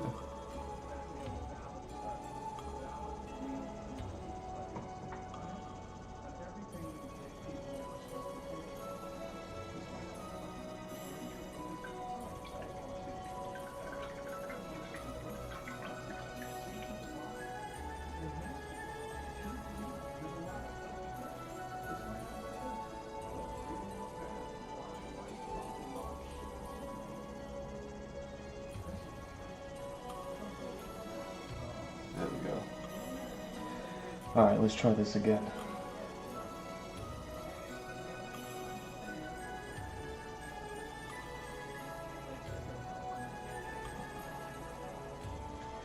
What are you giving me? Okay. Nice. That was actually not a bad call. I was like worried. I'm kind of getting that, you know, grayish metallic color that I'm looking for.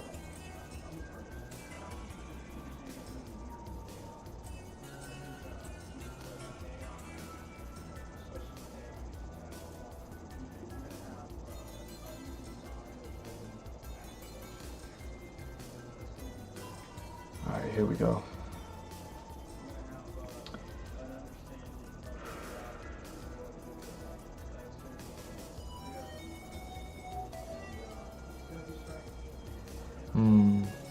All this water. I wonder if I should get a,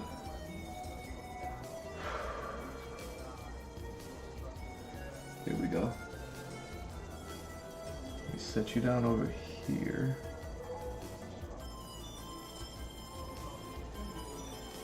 Test you next.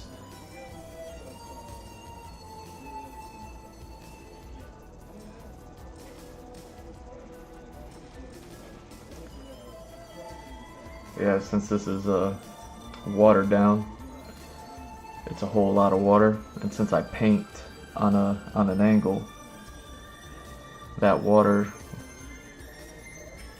you know, may like drip. I definitely don't want that, or I mean like run, you know what I'm saying. Nice.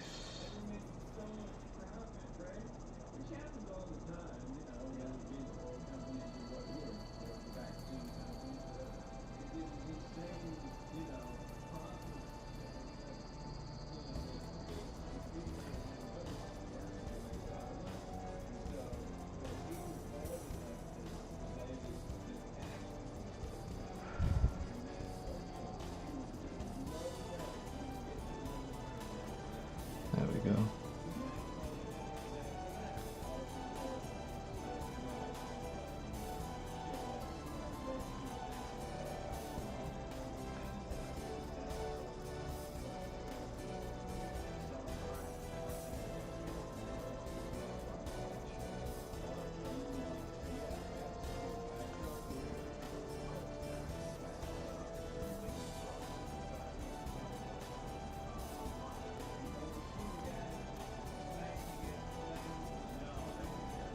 Go.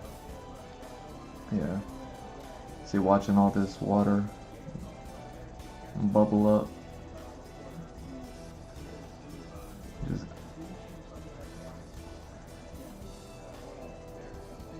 has me nervous.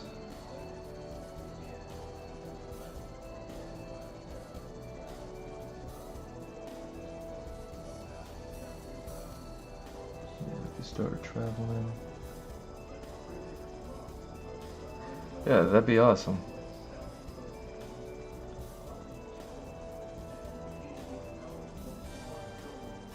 And like I said, if I'm ever in, you know, you'd be the only person I know in South Carolina. So if I ever catch a convention there, I don't know how far closer far away I am from something like that. I don't know if you ever hit up like since I've been streaming on Twitch these last some years, hitting up like a TwitchCon has kind of been on my radar some.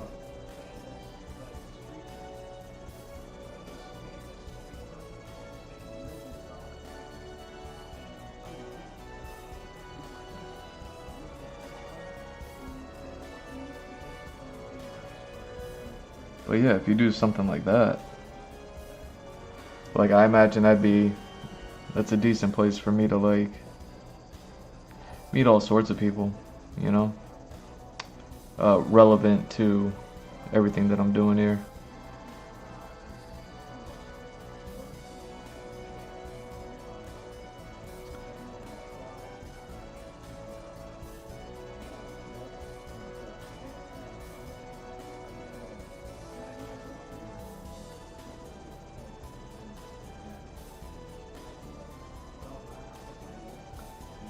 Wow. See, that's how strong these pigments are that I'm working with. I'm working with like a super diluted blue.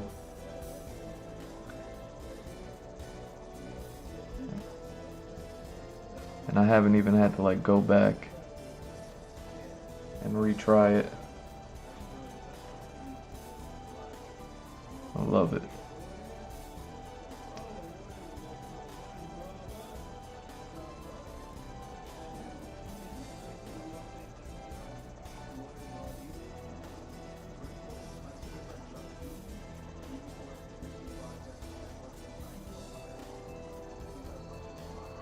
There we go.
This is almost working out too well. Like, I was like, I can't believe these last second ideas of like, I don't know how I'm gonna do this is actually working out. Before I started the stream, I thought I was gonna have to be doing this with markers. I just really wanted to work on my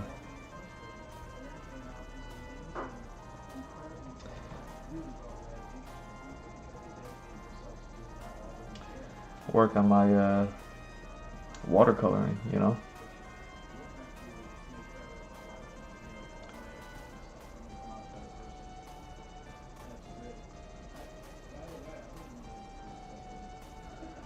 So it was like, man, I don't want to cheat the watercolor paper. Even though I am gonna hit it with some markers.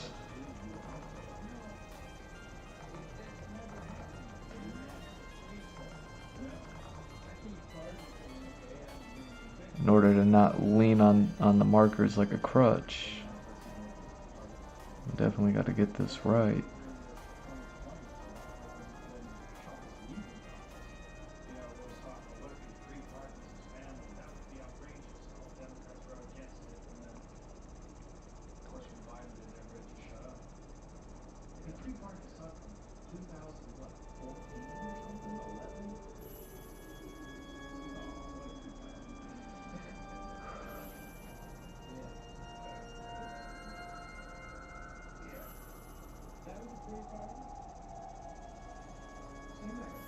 There we go.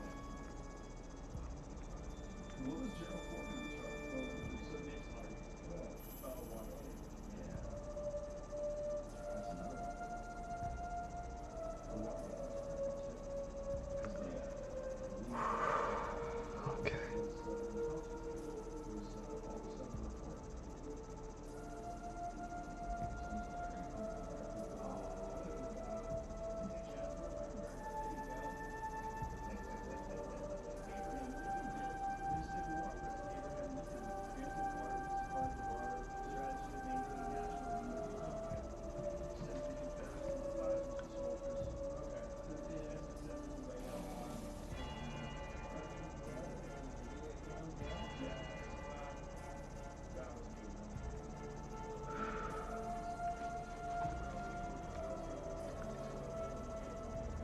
Yeah, this is working out scarily well.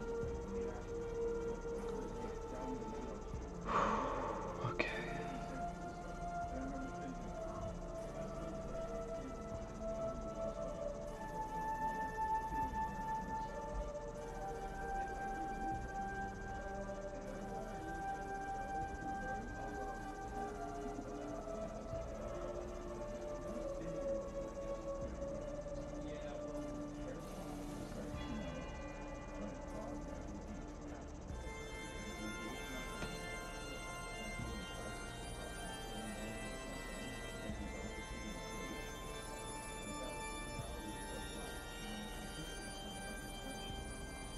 There we go.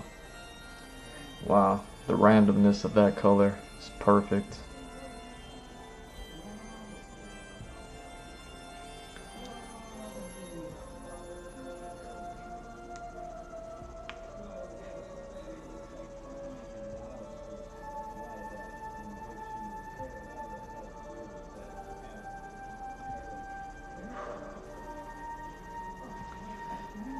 You know, I totally forgot that those cups were magnetized to that tin. So I could rearrange those colors anytime I want.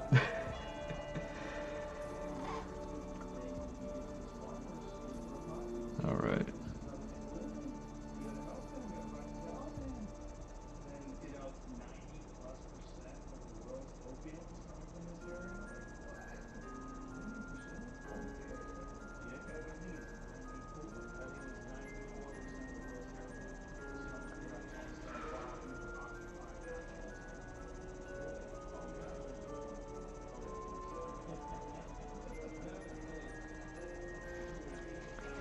There we go.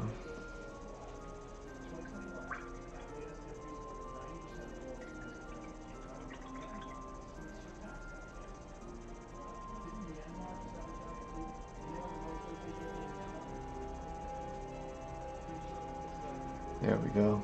That's what I'm looking for. That blue was starting to muddy out. Trying to get that real nice blue over here.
Oh my god.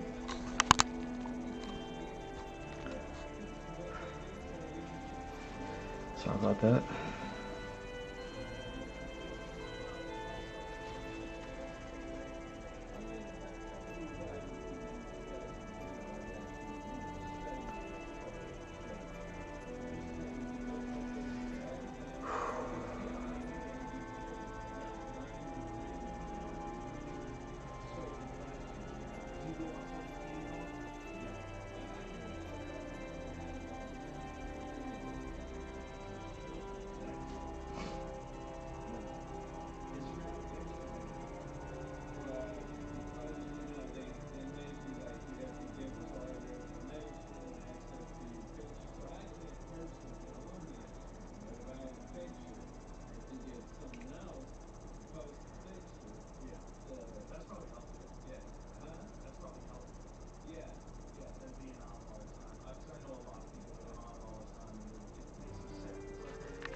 Okay.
Nice.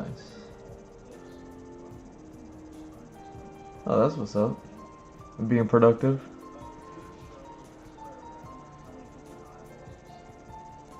I'll always support that. And that's a part of the vibe thing, you know what I mean? And also like not even necessarily like talking the whole time while I'm sitting here doing the art.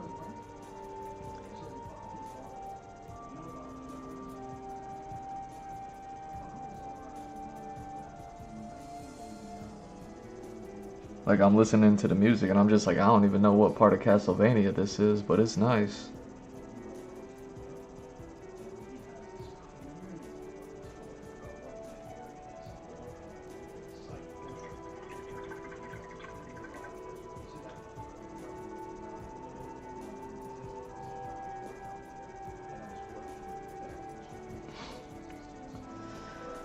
Okay.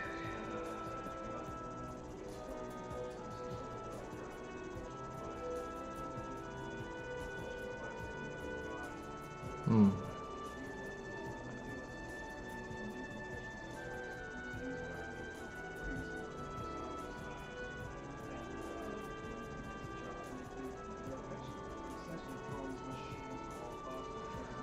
Yeah, that's what's up.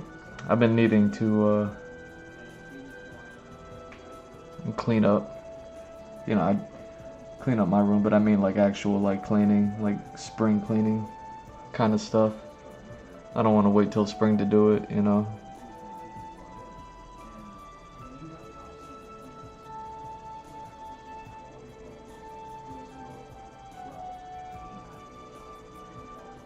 go. That's dope. Oh, that's so dope. Alright. Alright. I found a groove. I found a groove with this.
Yeah, that's what's up. I hope it's going well.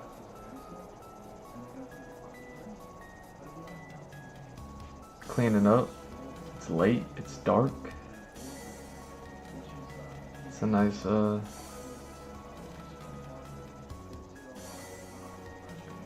chill cleaning session, I'm sure. Ooh, I won't do these.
Uh-oh, hold on.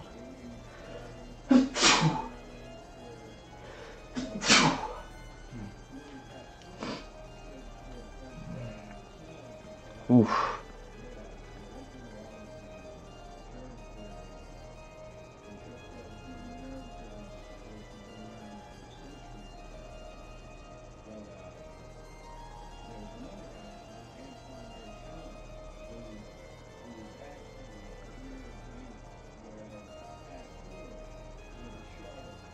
Yeah, same thing. Do your best work at night.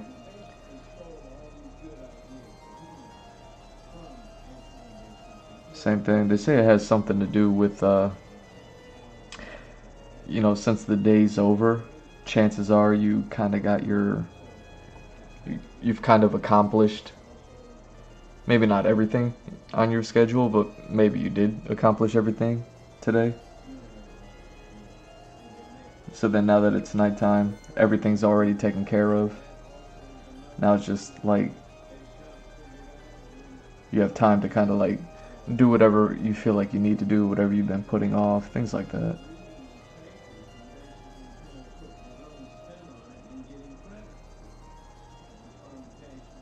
But yeah, they say that's why people will sometimes do their best works at night.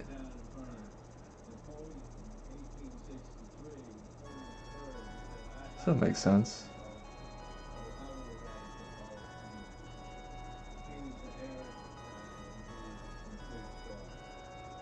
I'm glad I can assist.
Oh, right, I forgot to color that in.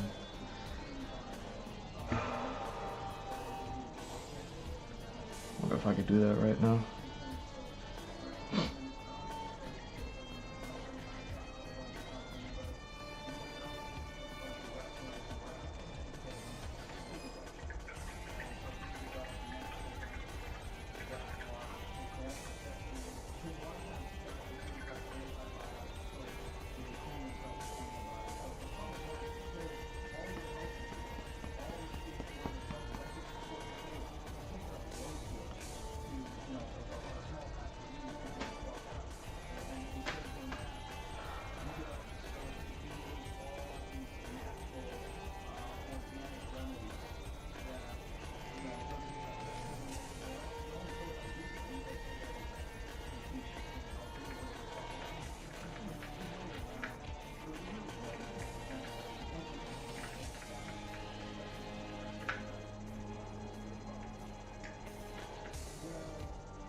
Yeah, let me take a break from using this watered down blue. That actually worked out better than I thought it would. It's pretty awesome.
Alright, what are you giving me? Sorry.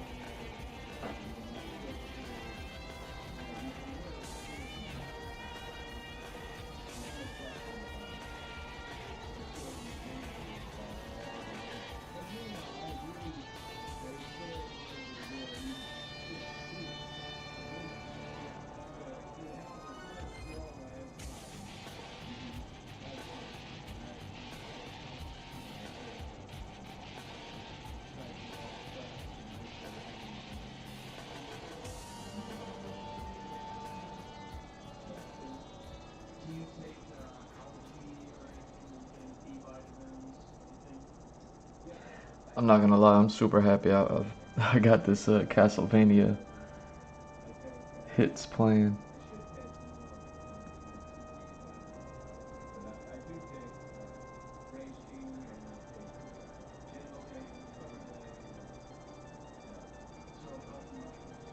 As soon as I saw it, I was like, oh, no way.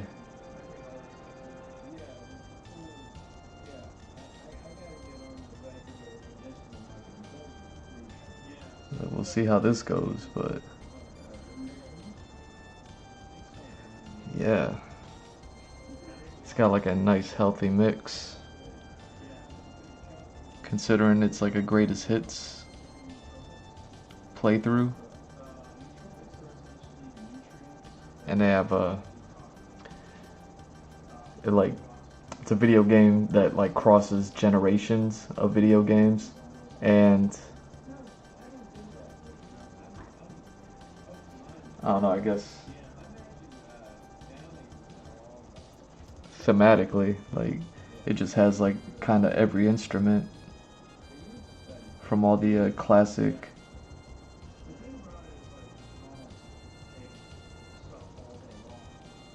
2D graphics music.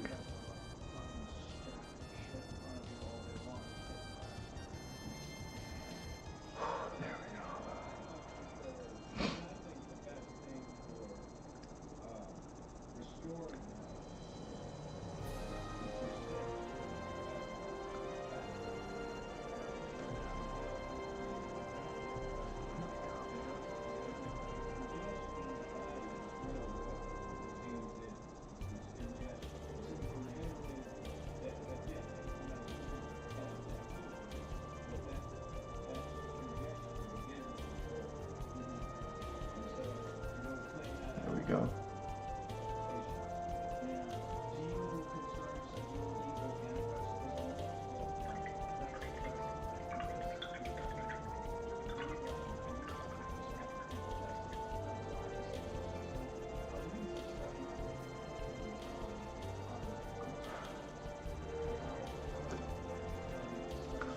You know, I sneeze. I gotta go blow my nose.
Oof. All right.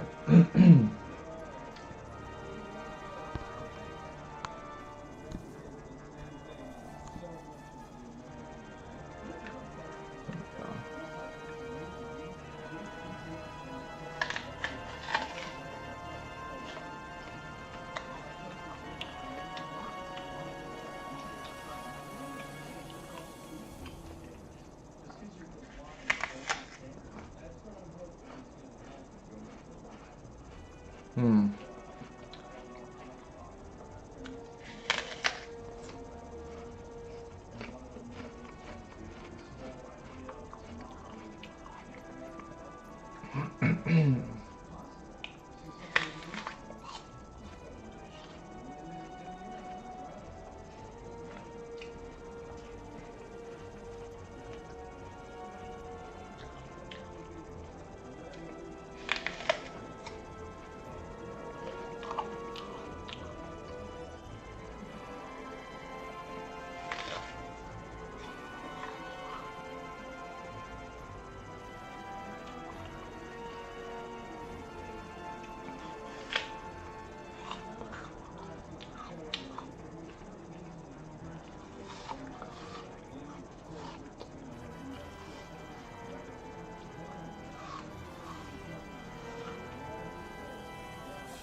Oh, XSplit. What are you doing?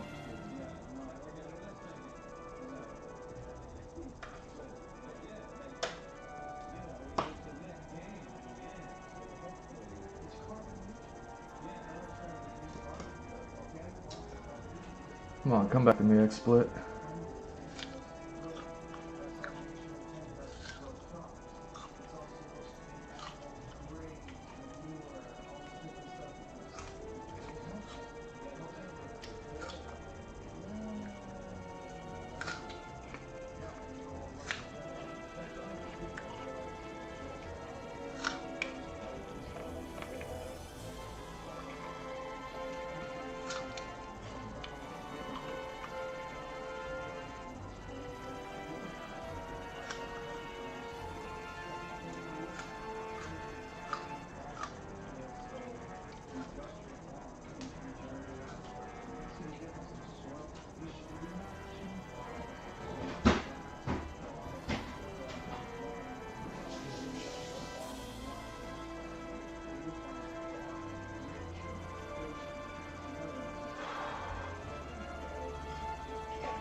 Alright, that was good.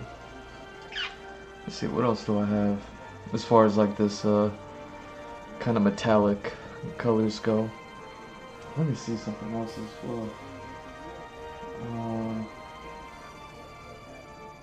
Oh yeah, XSplit is still down.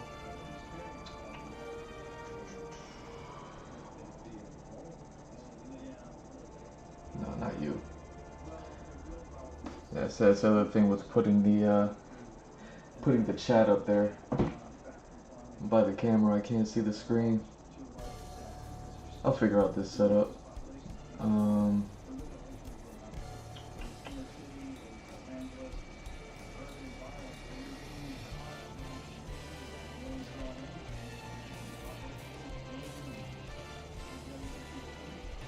Really? Really, XSplit? You don't want to work at all? You were doing so good.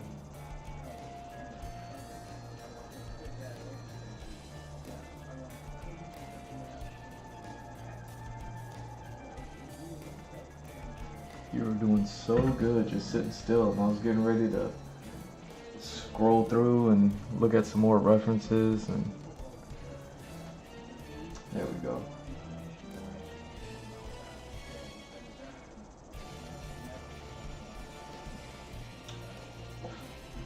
What do we got?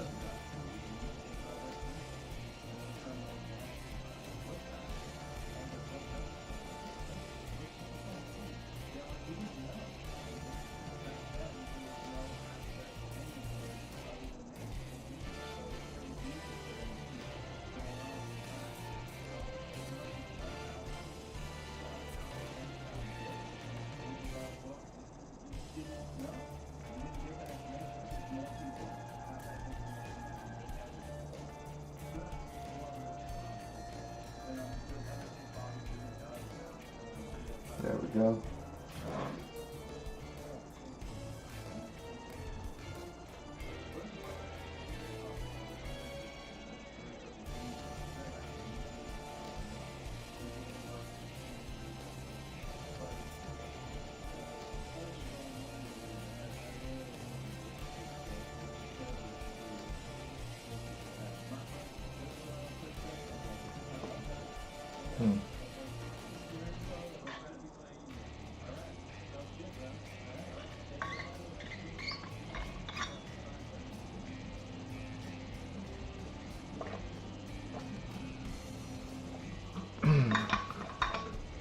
All right.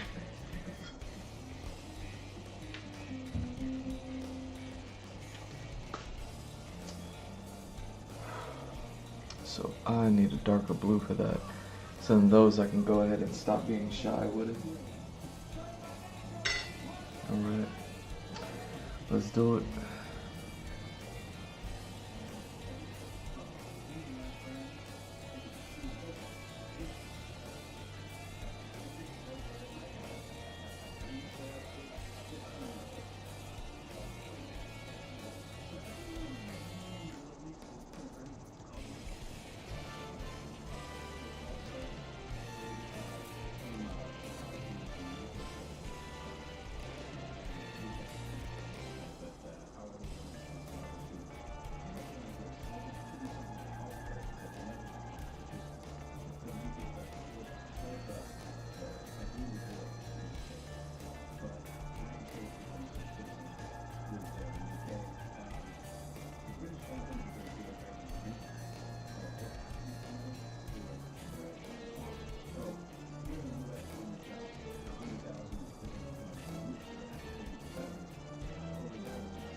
Like,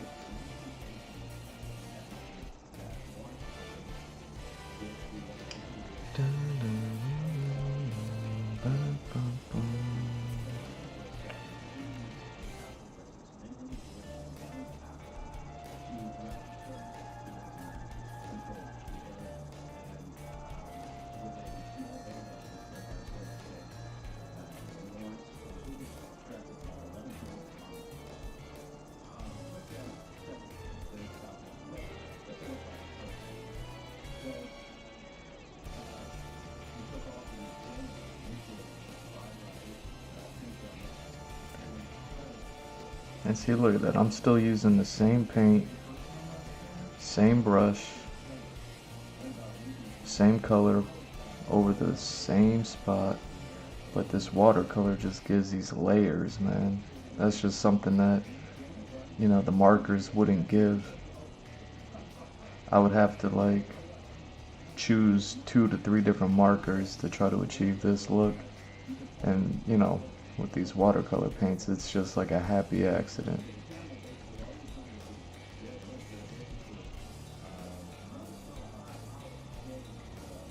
Look at me Bob Rossing it.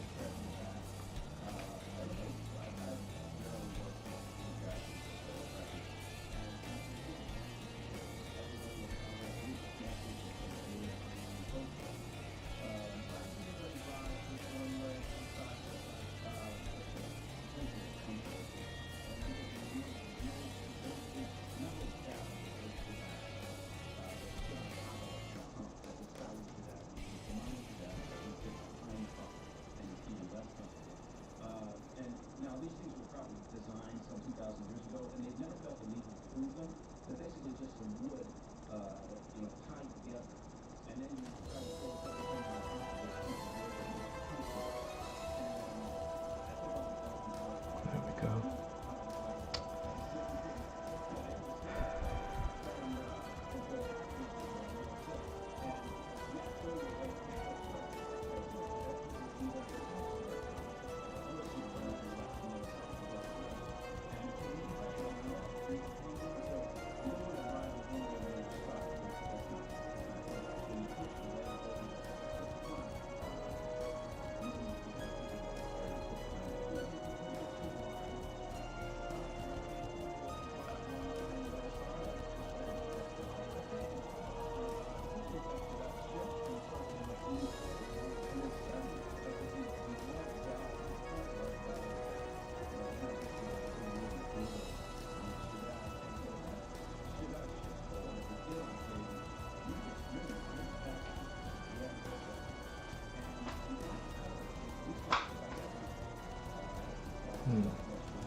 Okay. Now where are we at?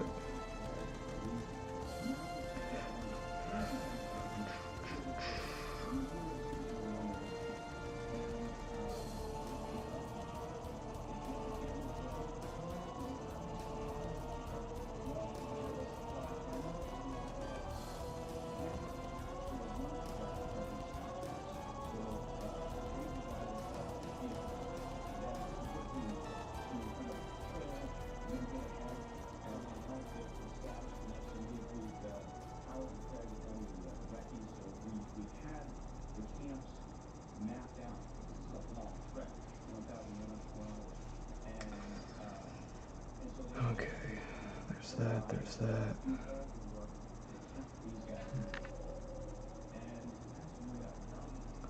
Okay, here we go.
All right.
Okay.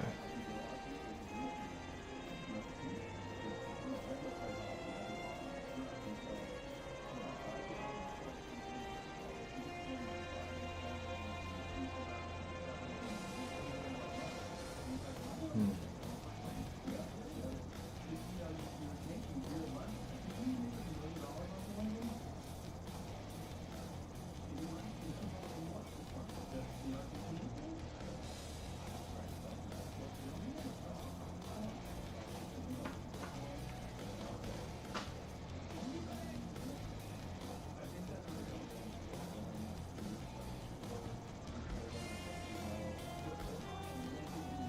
Tight.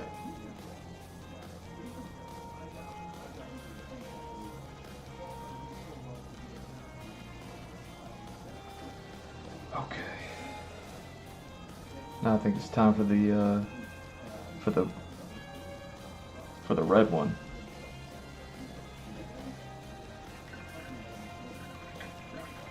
Yo, that's hilarious. I had that whole paint paint cup filled with water, right? The blue one that I just got done using. Now it's like not even half full. Like it's almost half full.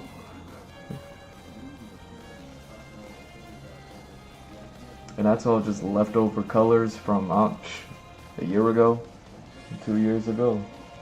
Who knows when I was using that blue color or what I was using it for. Oh, it's probably for that fish character. You know what I mean? Since I was using so many blues for that fish character.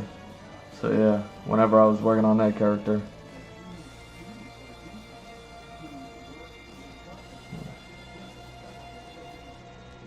Oh wait.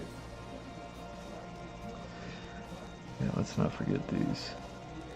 Oop.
go. Ooh.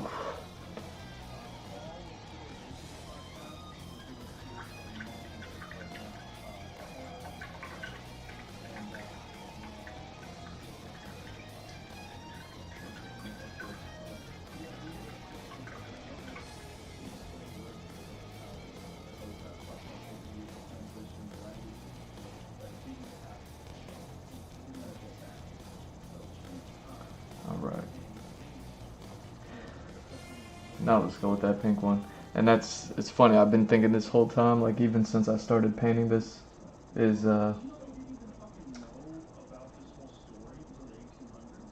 thank you, yeah. Working hard work, all that good stuff. Yeah. And you know, thanks for noticing. Really, I'm just trying to, you know, I got the time right now, so it's just making the most of the time. I'm gonna be super excited to combine this traditional art with the digital stuff that I already had prepped. So it's like, okay, you know, once I get that put together, the you know, submit the design and get some merch going, you know, I'll be super excited. So it's like, I'm just thinking about the end game and not like overlooking anything here. But yeah, since I started painting, I've been wondering, like, where can I put in yellow? You know what I mean? Like some yellow color, because like there's pretty much little to none. And yeah, I think it might be with some of these metal parts, because I have predominantly this bluish metal, and then I'm about to apply like some of this pink metal. Hopefully that pink color works, you know, just as well as this blue one did. And yeah, for like all the metal parts that aren't going to be like this light pink, light blue, it's going to be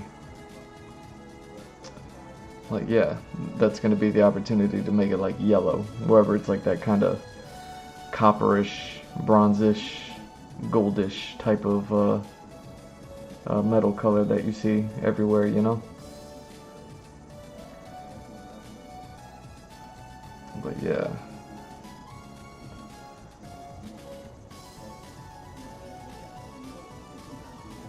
And then there's still going to be areas that I need to darken up. Like where this blue was a little too light. Just in some spots. Nothing crazy. But yeah, let's see oh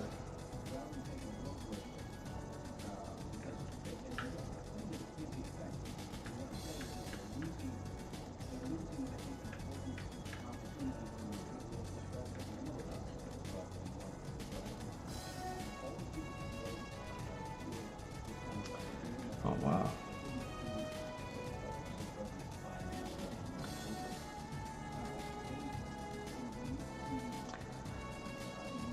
Let me clean this brush tip and then we'll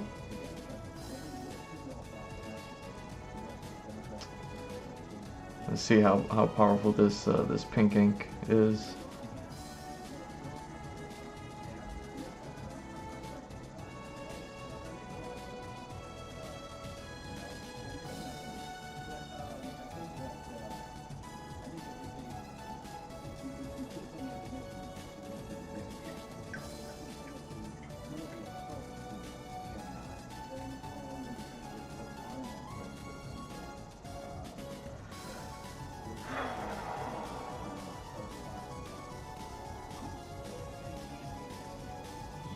Ooh. Oh my god, that is powerful. Oh yeah, that's too strong. Oh. Dang. Alright.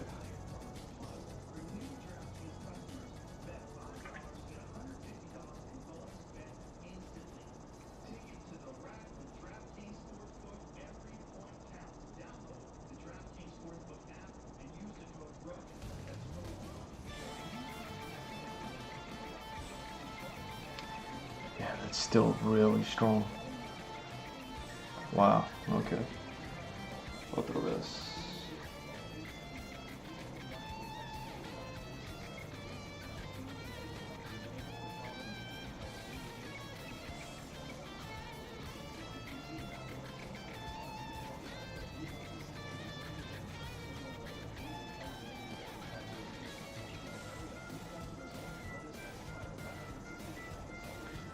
I'm just like really trying to dilute this.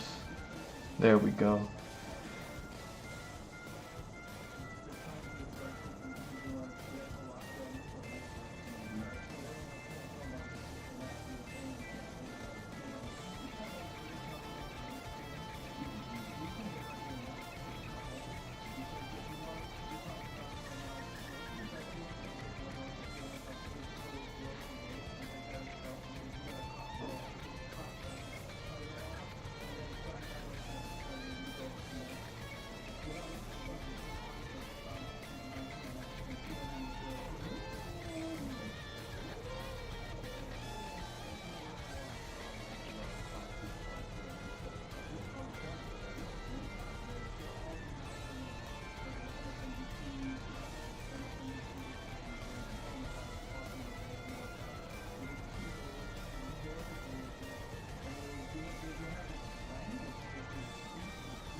Tight.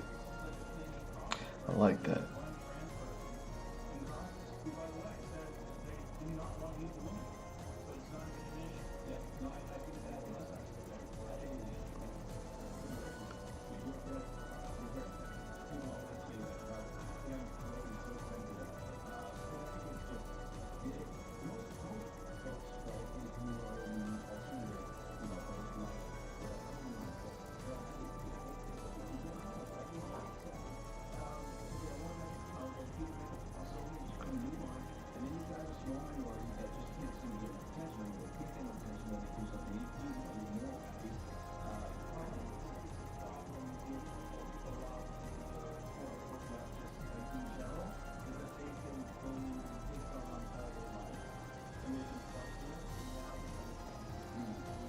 Go.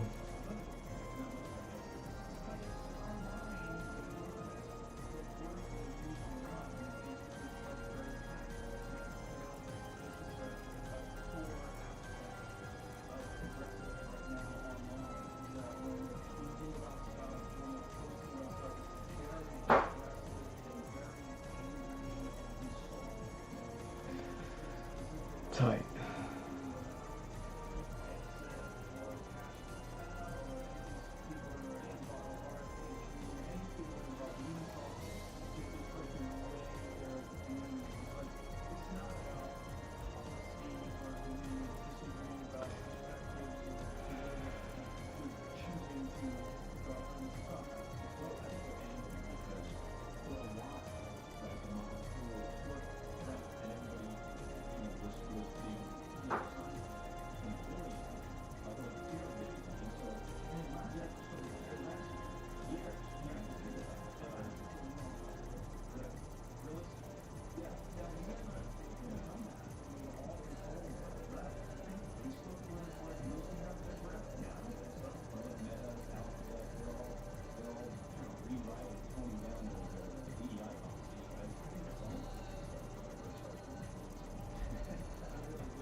guess it's just one of those nights.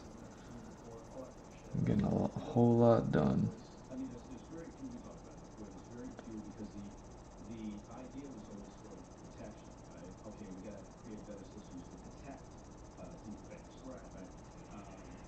But now I think the focus has rightly shifted from sort of the detection to more proactive protection of material, right? So get it at the moment of creation, and then the ability within the video clip, the audio, or whatever, to show that you've got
Okay.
See, like this is what the actual color was, just making it less diluted here. It was like a whole lot redder. This is probably the crimson color, honestly.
XSplit, what you doing?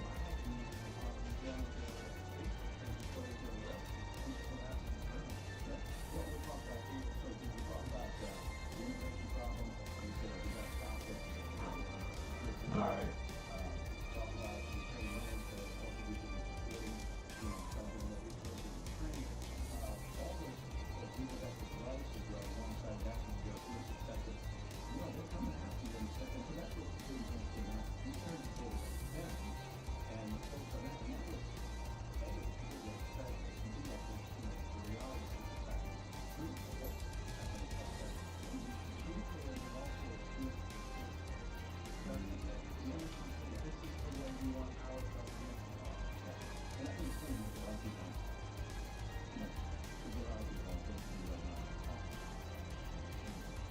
Ooh, yeah, you're gonna break.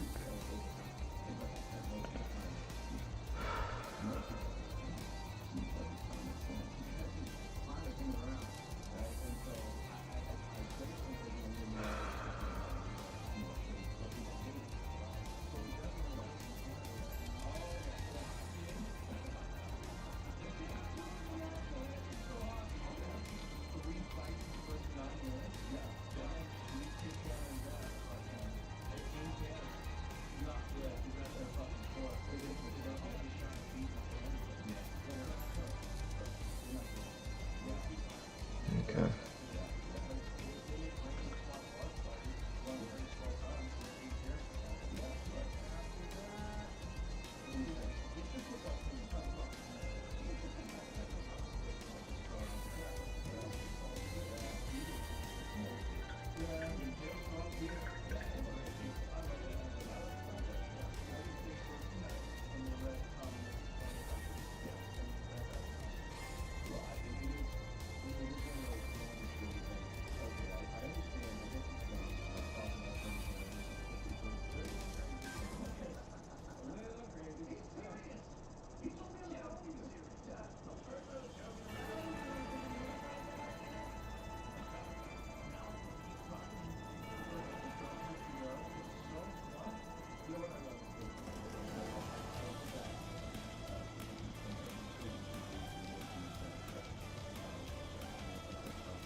How's the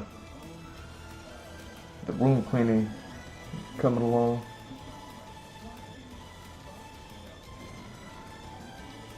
All finished? Moved on to something else, or? Thinking about you doing that is making me like, oh man, I really need to go. You know, you have like a corner in your room that you just like been ignoring. You're like, oh, I can't ignore that anymore.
Wonder what happens if I take that one, do the same thing, just douse it in water. Cause this pink is really pink. Like I liked it for the claws. And then I just took whatever that more saturated color that it actually was. Actually, that's still with it doused in water, so that's like the That's the watered down version of this color, where, you know, all this lighter pink stuff that I used is the extremely watered down. This is the watered down of the watered down version of that color. So I have this yellow one.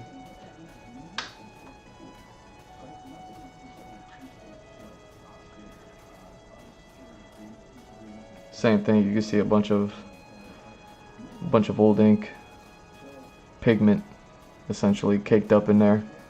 So it like builds in the corners and all that stuff. And this probably has like 3 different colors in there. Probably has like some yellows and some oranges.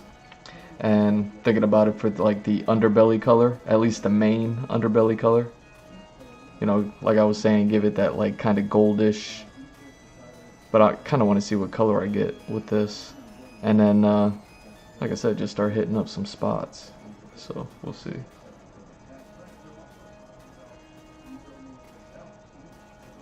Oh, here.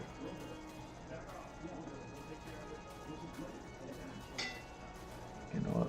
Let me check that.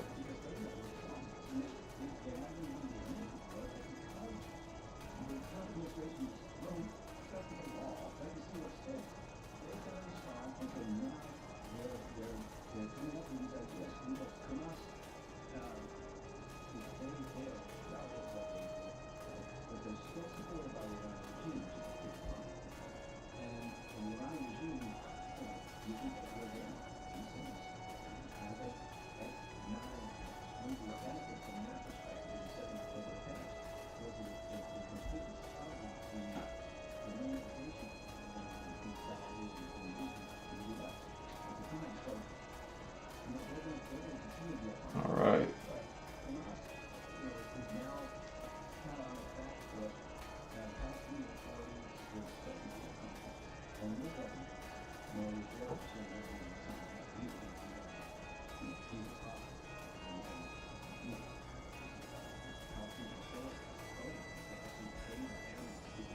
Okay.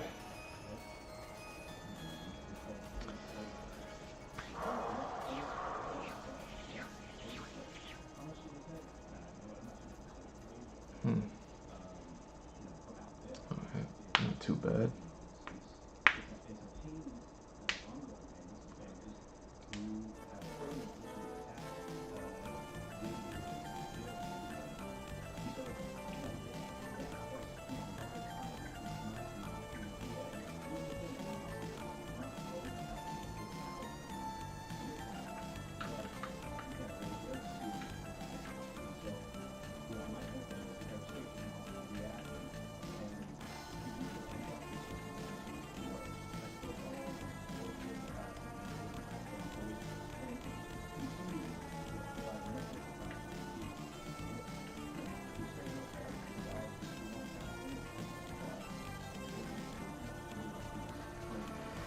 Clean off this brush again.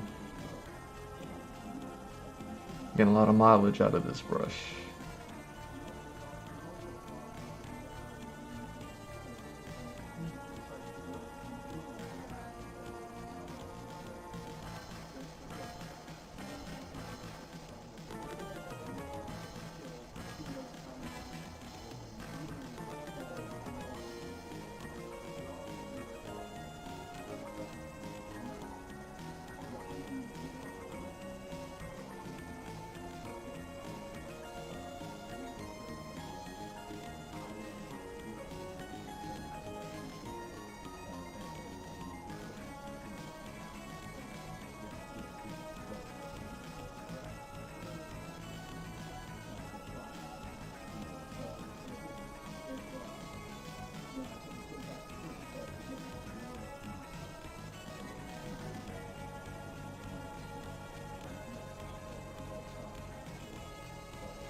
Hmm.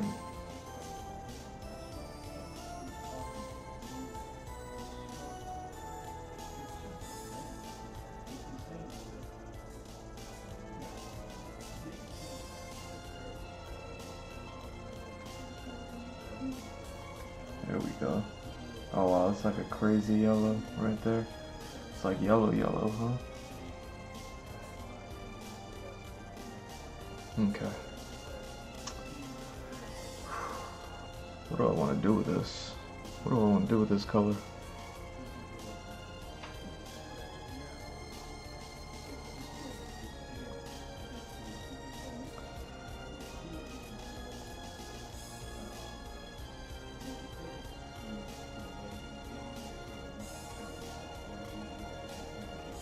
Hmm.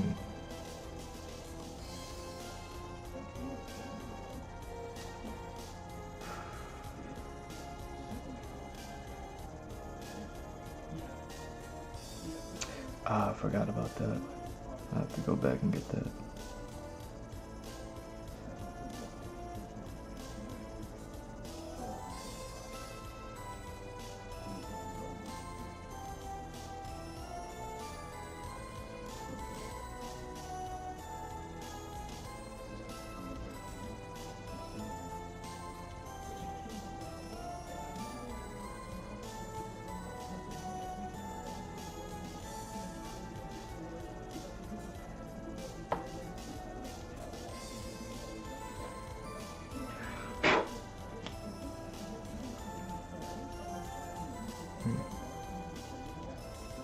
There we go.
Hmm.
It's insane how strong these pigments are.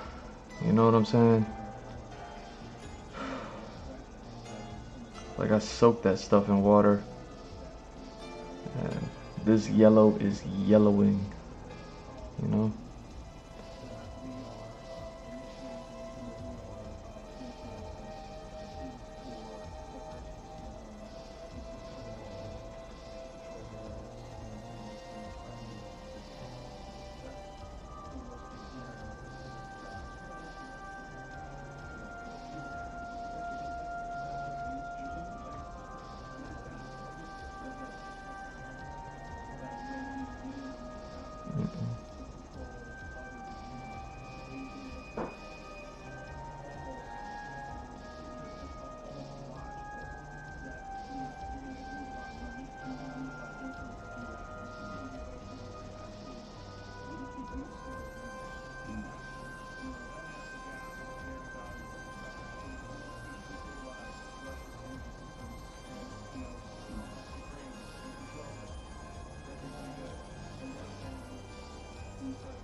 I really like this yellow too.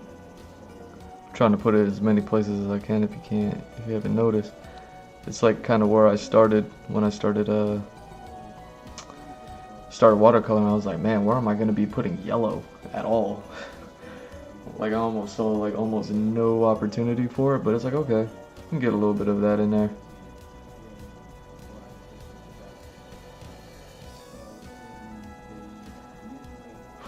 Let me get back to this green too.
It's becoming more difficult than I gave it credit to be.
Here we go. is, the idea that when you say, it's government interest, it's Come on. self-interest of the nation, What are we doing? to pursue these things. I'm gonna be honest with you, yeah, of course it is. I don't know where you put that, and I don't know that we got room to walk that dog backward, a couple thousand years. I mean, but I'm just saying that that's all human existence. There we go. So I'll be shot like that. Maybe because I like wild area, and also the way that that's developed in my area, the oil sandscapes. I'm a very simple person, so I look at this and go, that's how it works. And that to me, I'd be better commodity than nothing. And I think we should. So this is a that's now. You see that certain decisions, and you understand that if we don't do something, if we don't act in some way to influence these governments and control these systems and do whatever we can to make sure that self-interests are gained, that we are the ones that are trying to directly do against us. I think we really need to do that. And we really have to work on it. So starting off with this is the over everything. So the uphill is a little bit flat. So I cannot, and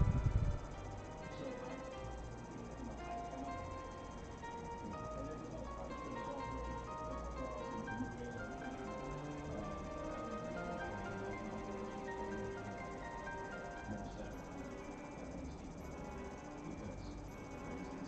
of it more Saturday at home Stephen because it's insane. And so again, for now, I get the first well, that's why I was saying this is like how I'm projecting. Yeah, I think you're right. This is the reality of communism, and this is the reality of international politics. I just want to say something because there are people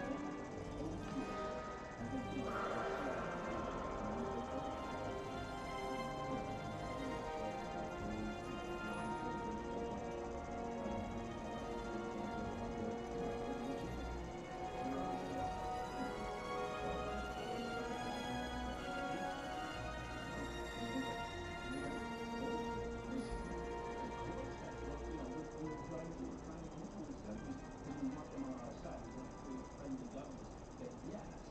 Be beneficial to our national security, our economic interests, all those things. So I think we work all with people who have given us John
Yeah, you could tell that that green began to merge with the blue.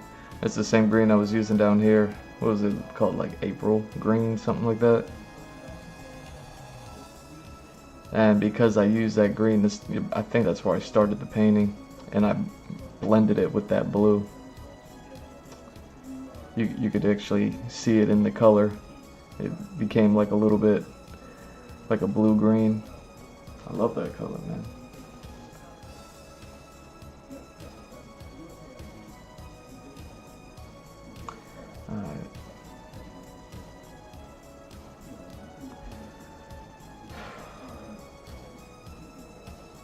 see.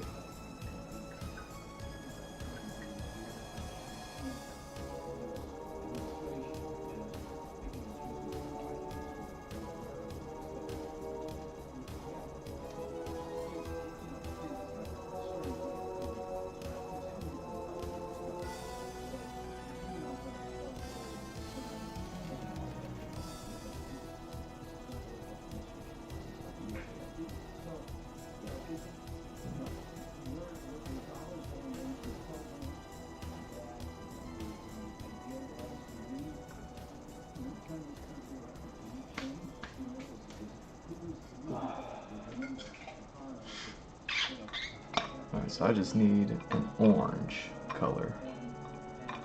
I wonder if I could even just use the that pumpkin color. Just keep it at its like full vibrancy. Let that be the orange color. Then it might be nice.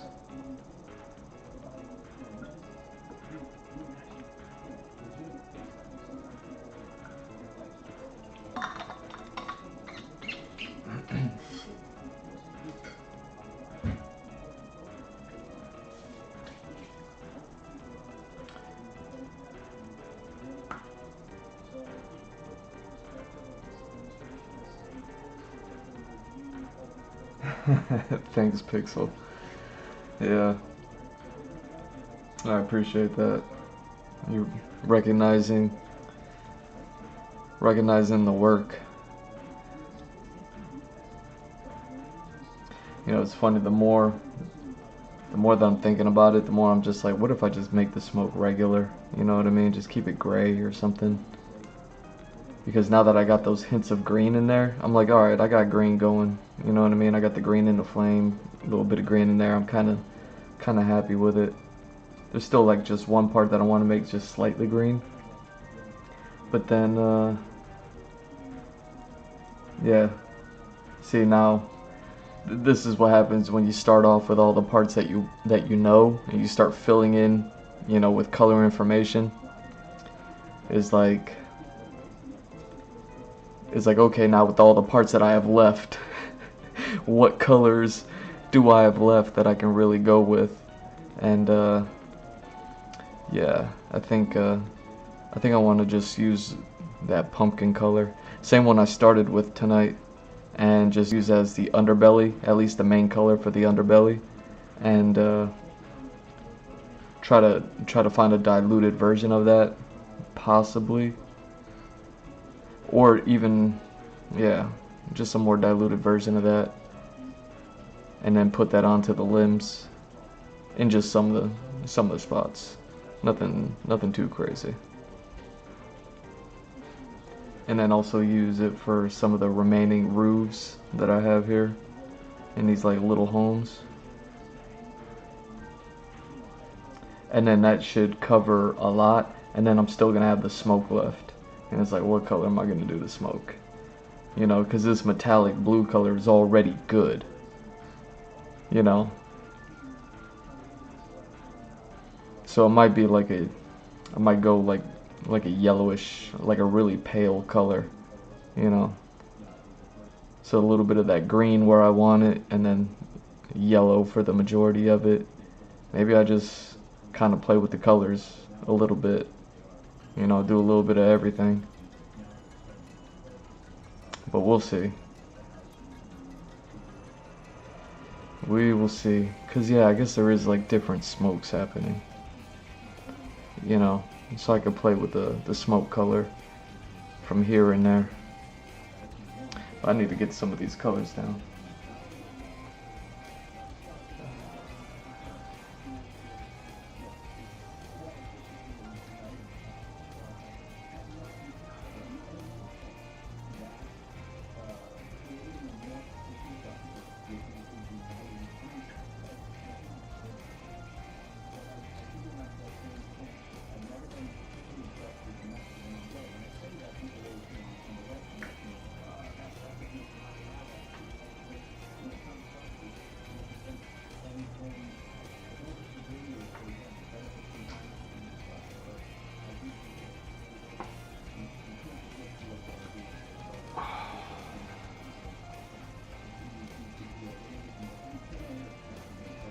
How long have we been going?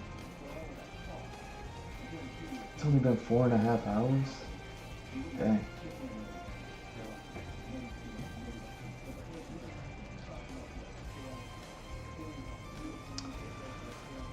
Can't believe it's only been 4.5 hours. I thought it'd be at least 5.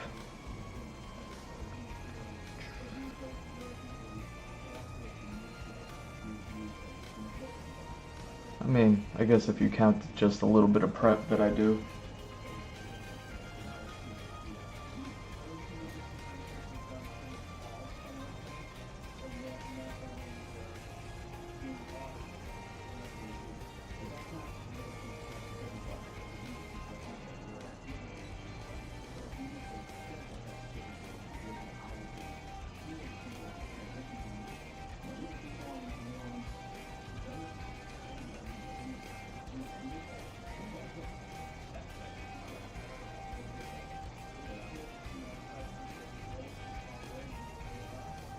I guess once you count the little bit of prep that I do, maybe I have been.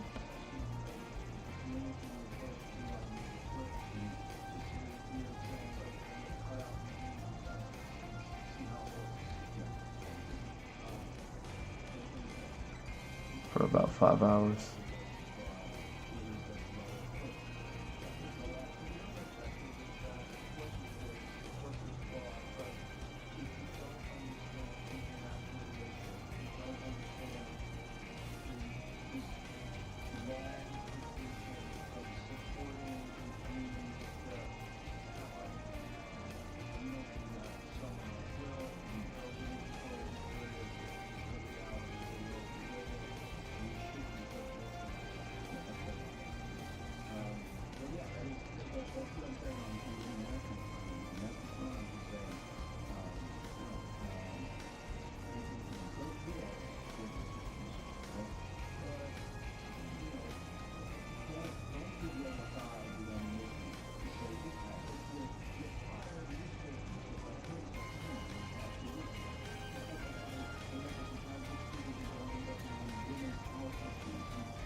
What are you doing?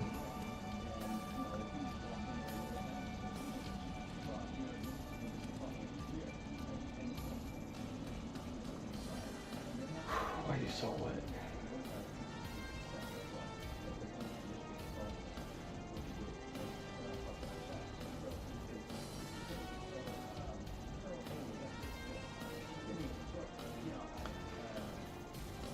Why are you so wet, paintbrush?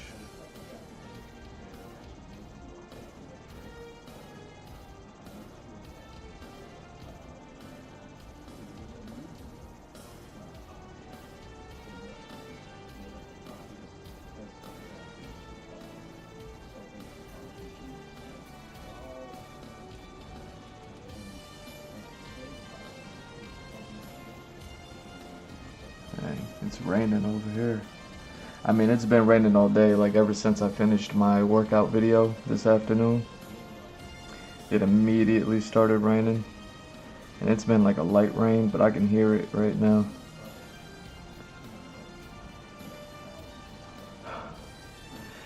That sound, man, what is it about that sound? It's like, hey, man, it's time to sleep.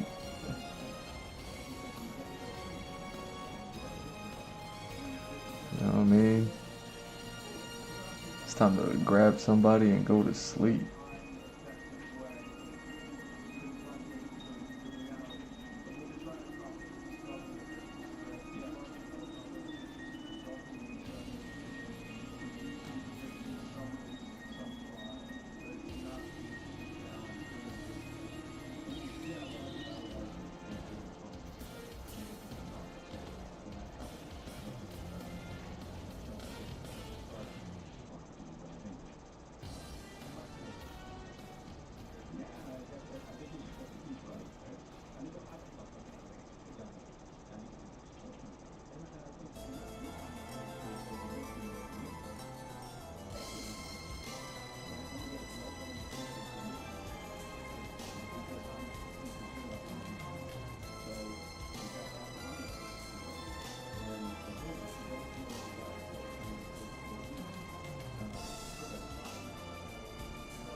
That's crazy.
Hmm.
Hmm.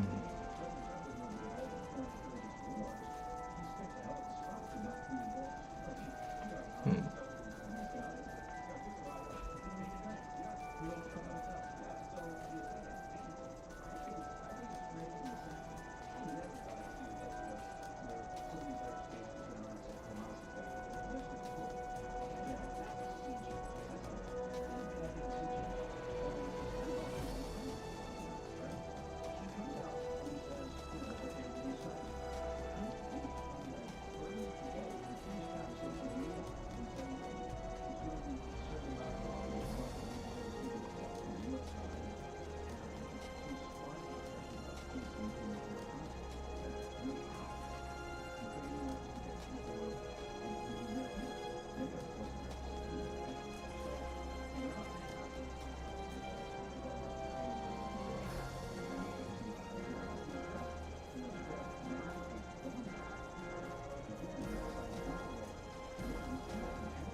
So the fact that, most administrations would have taken, a year just to map out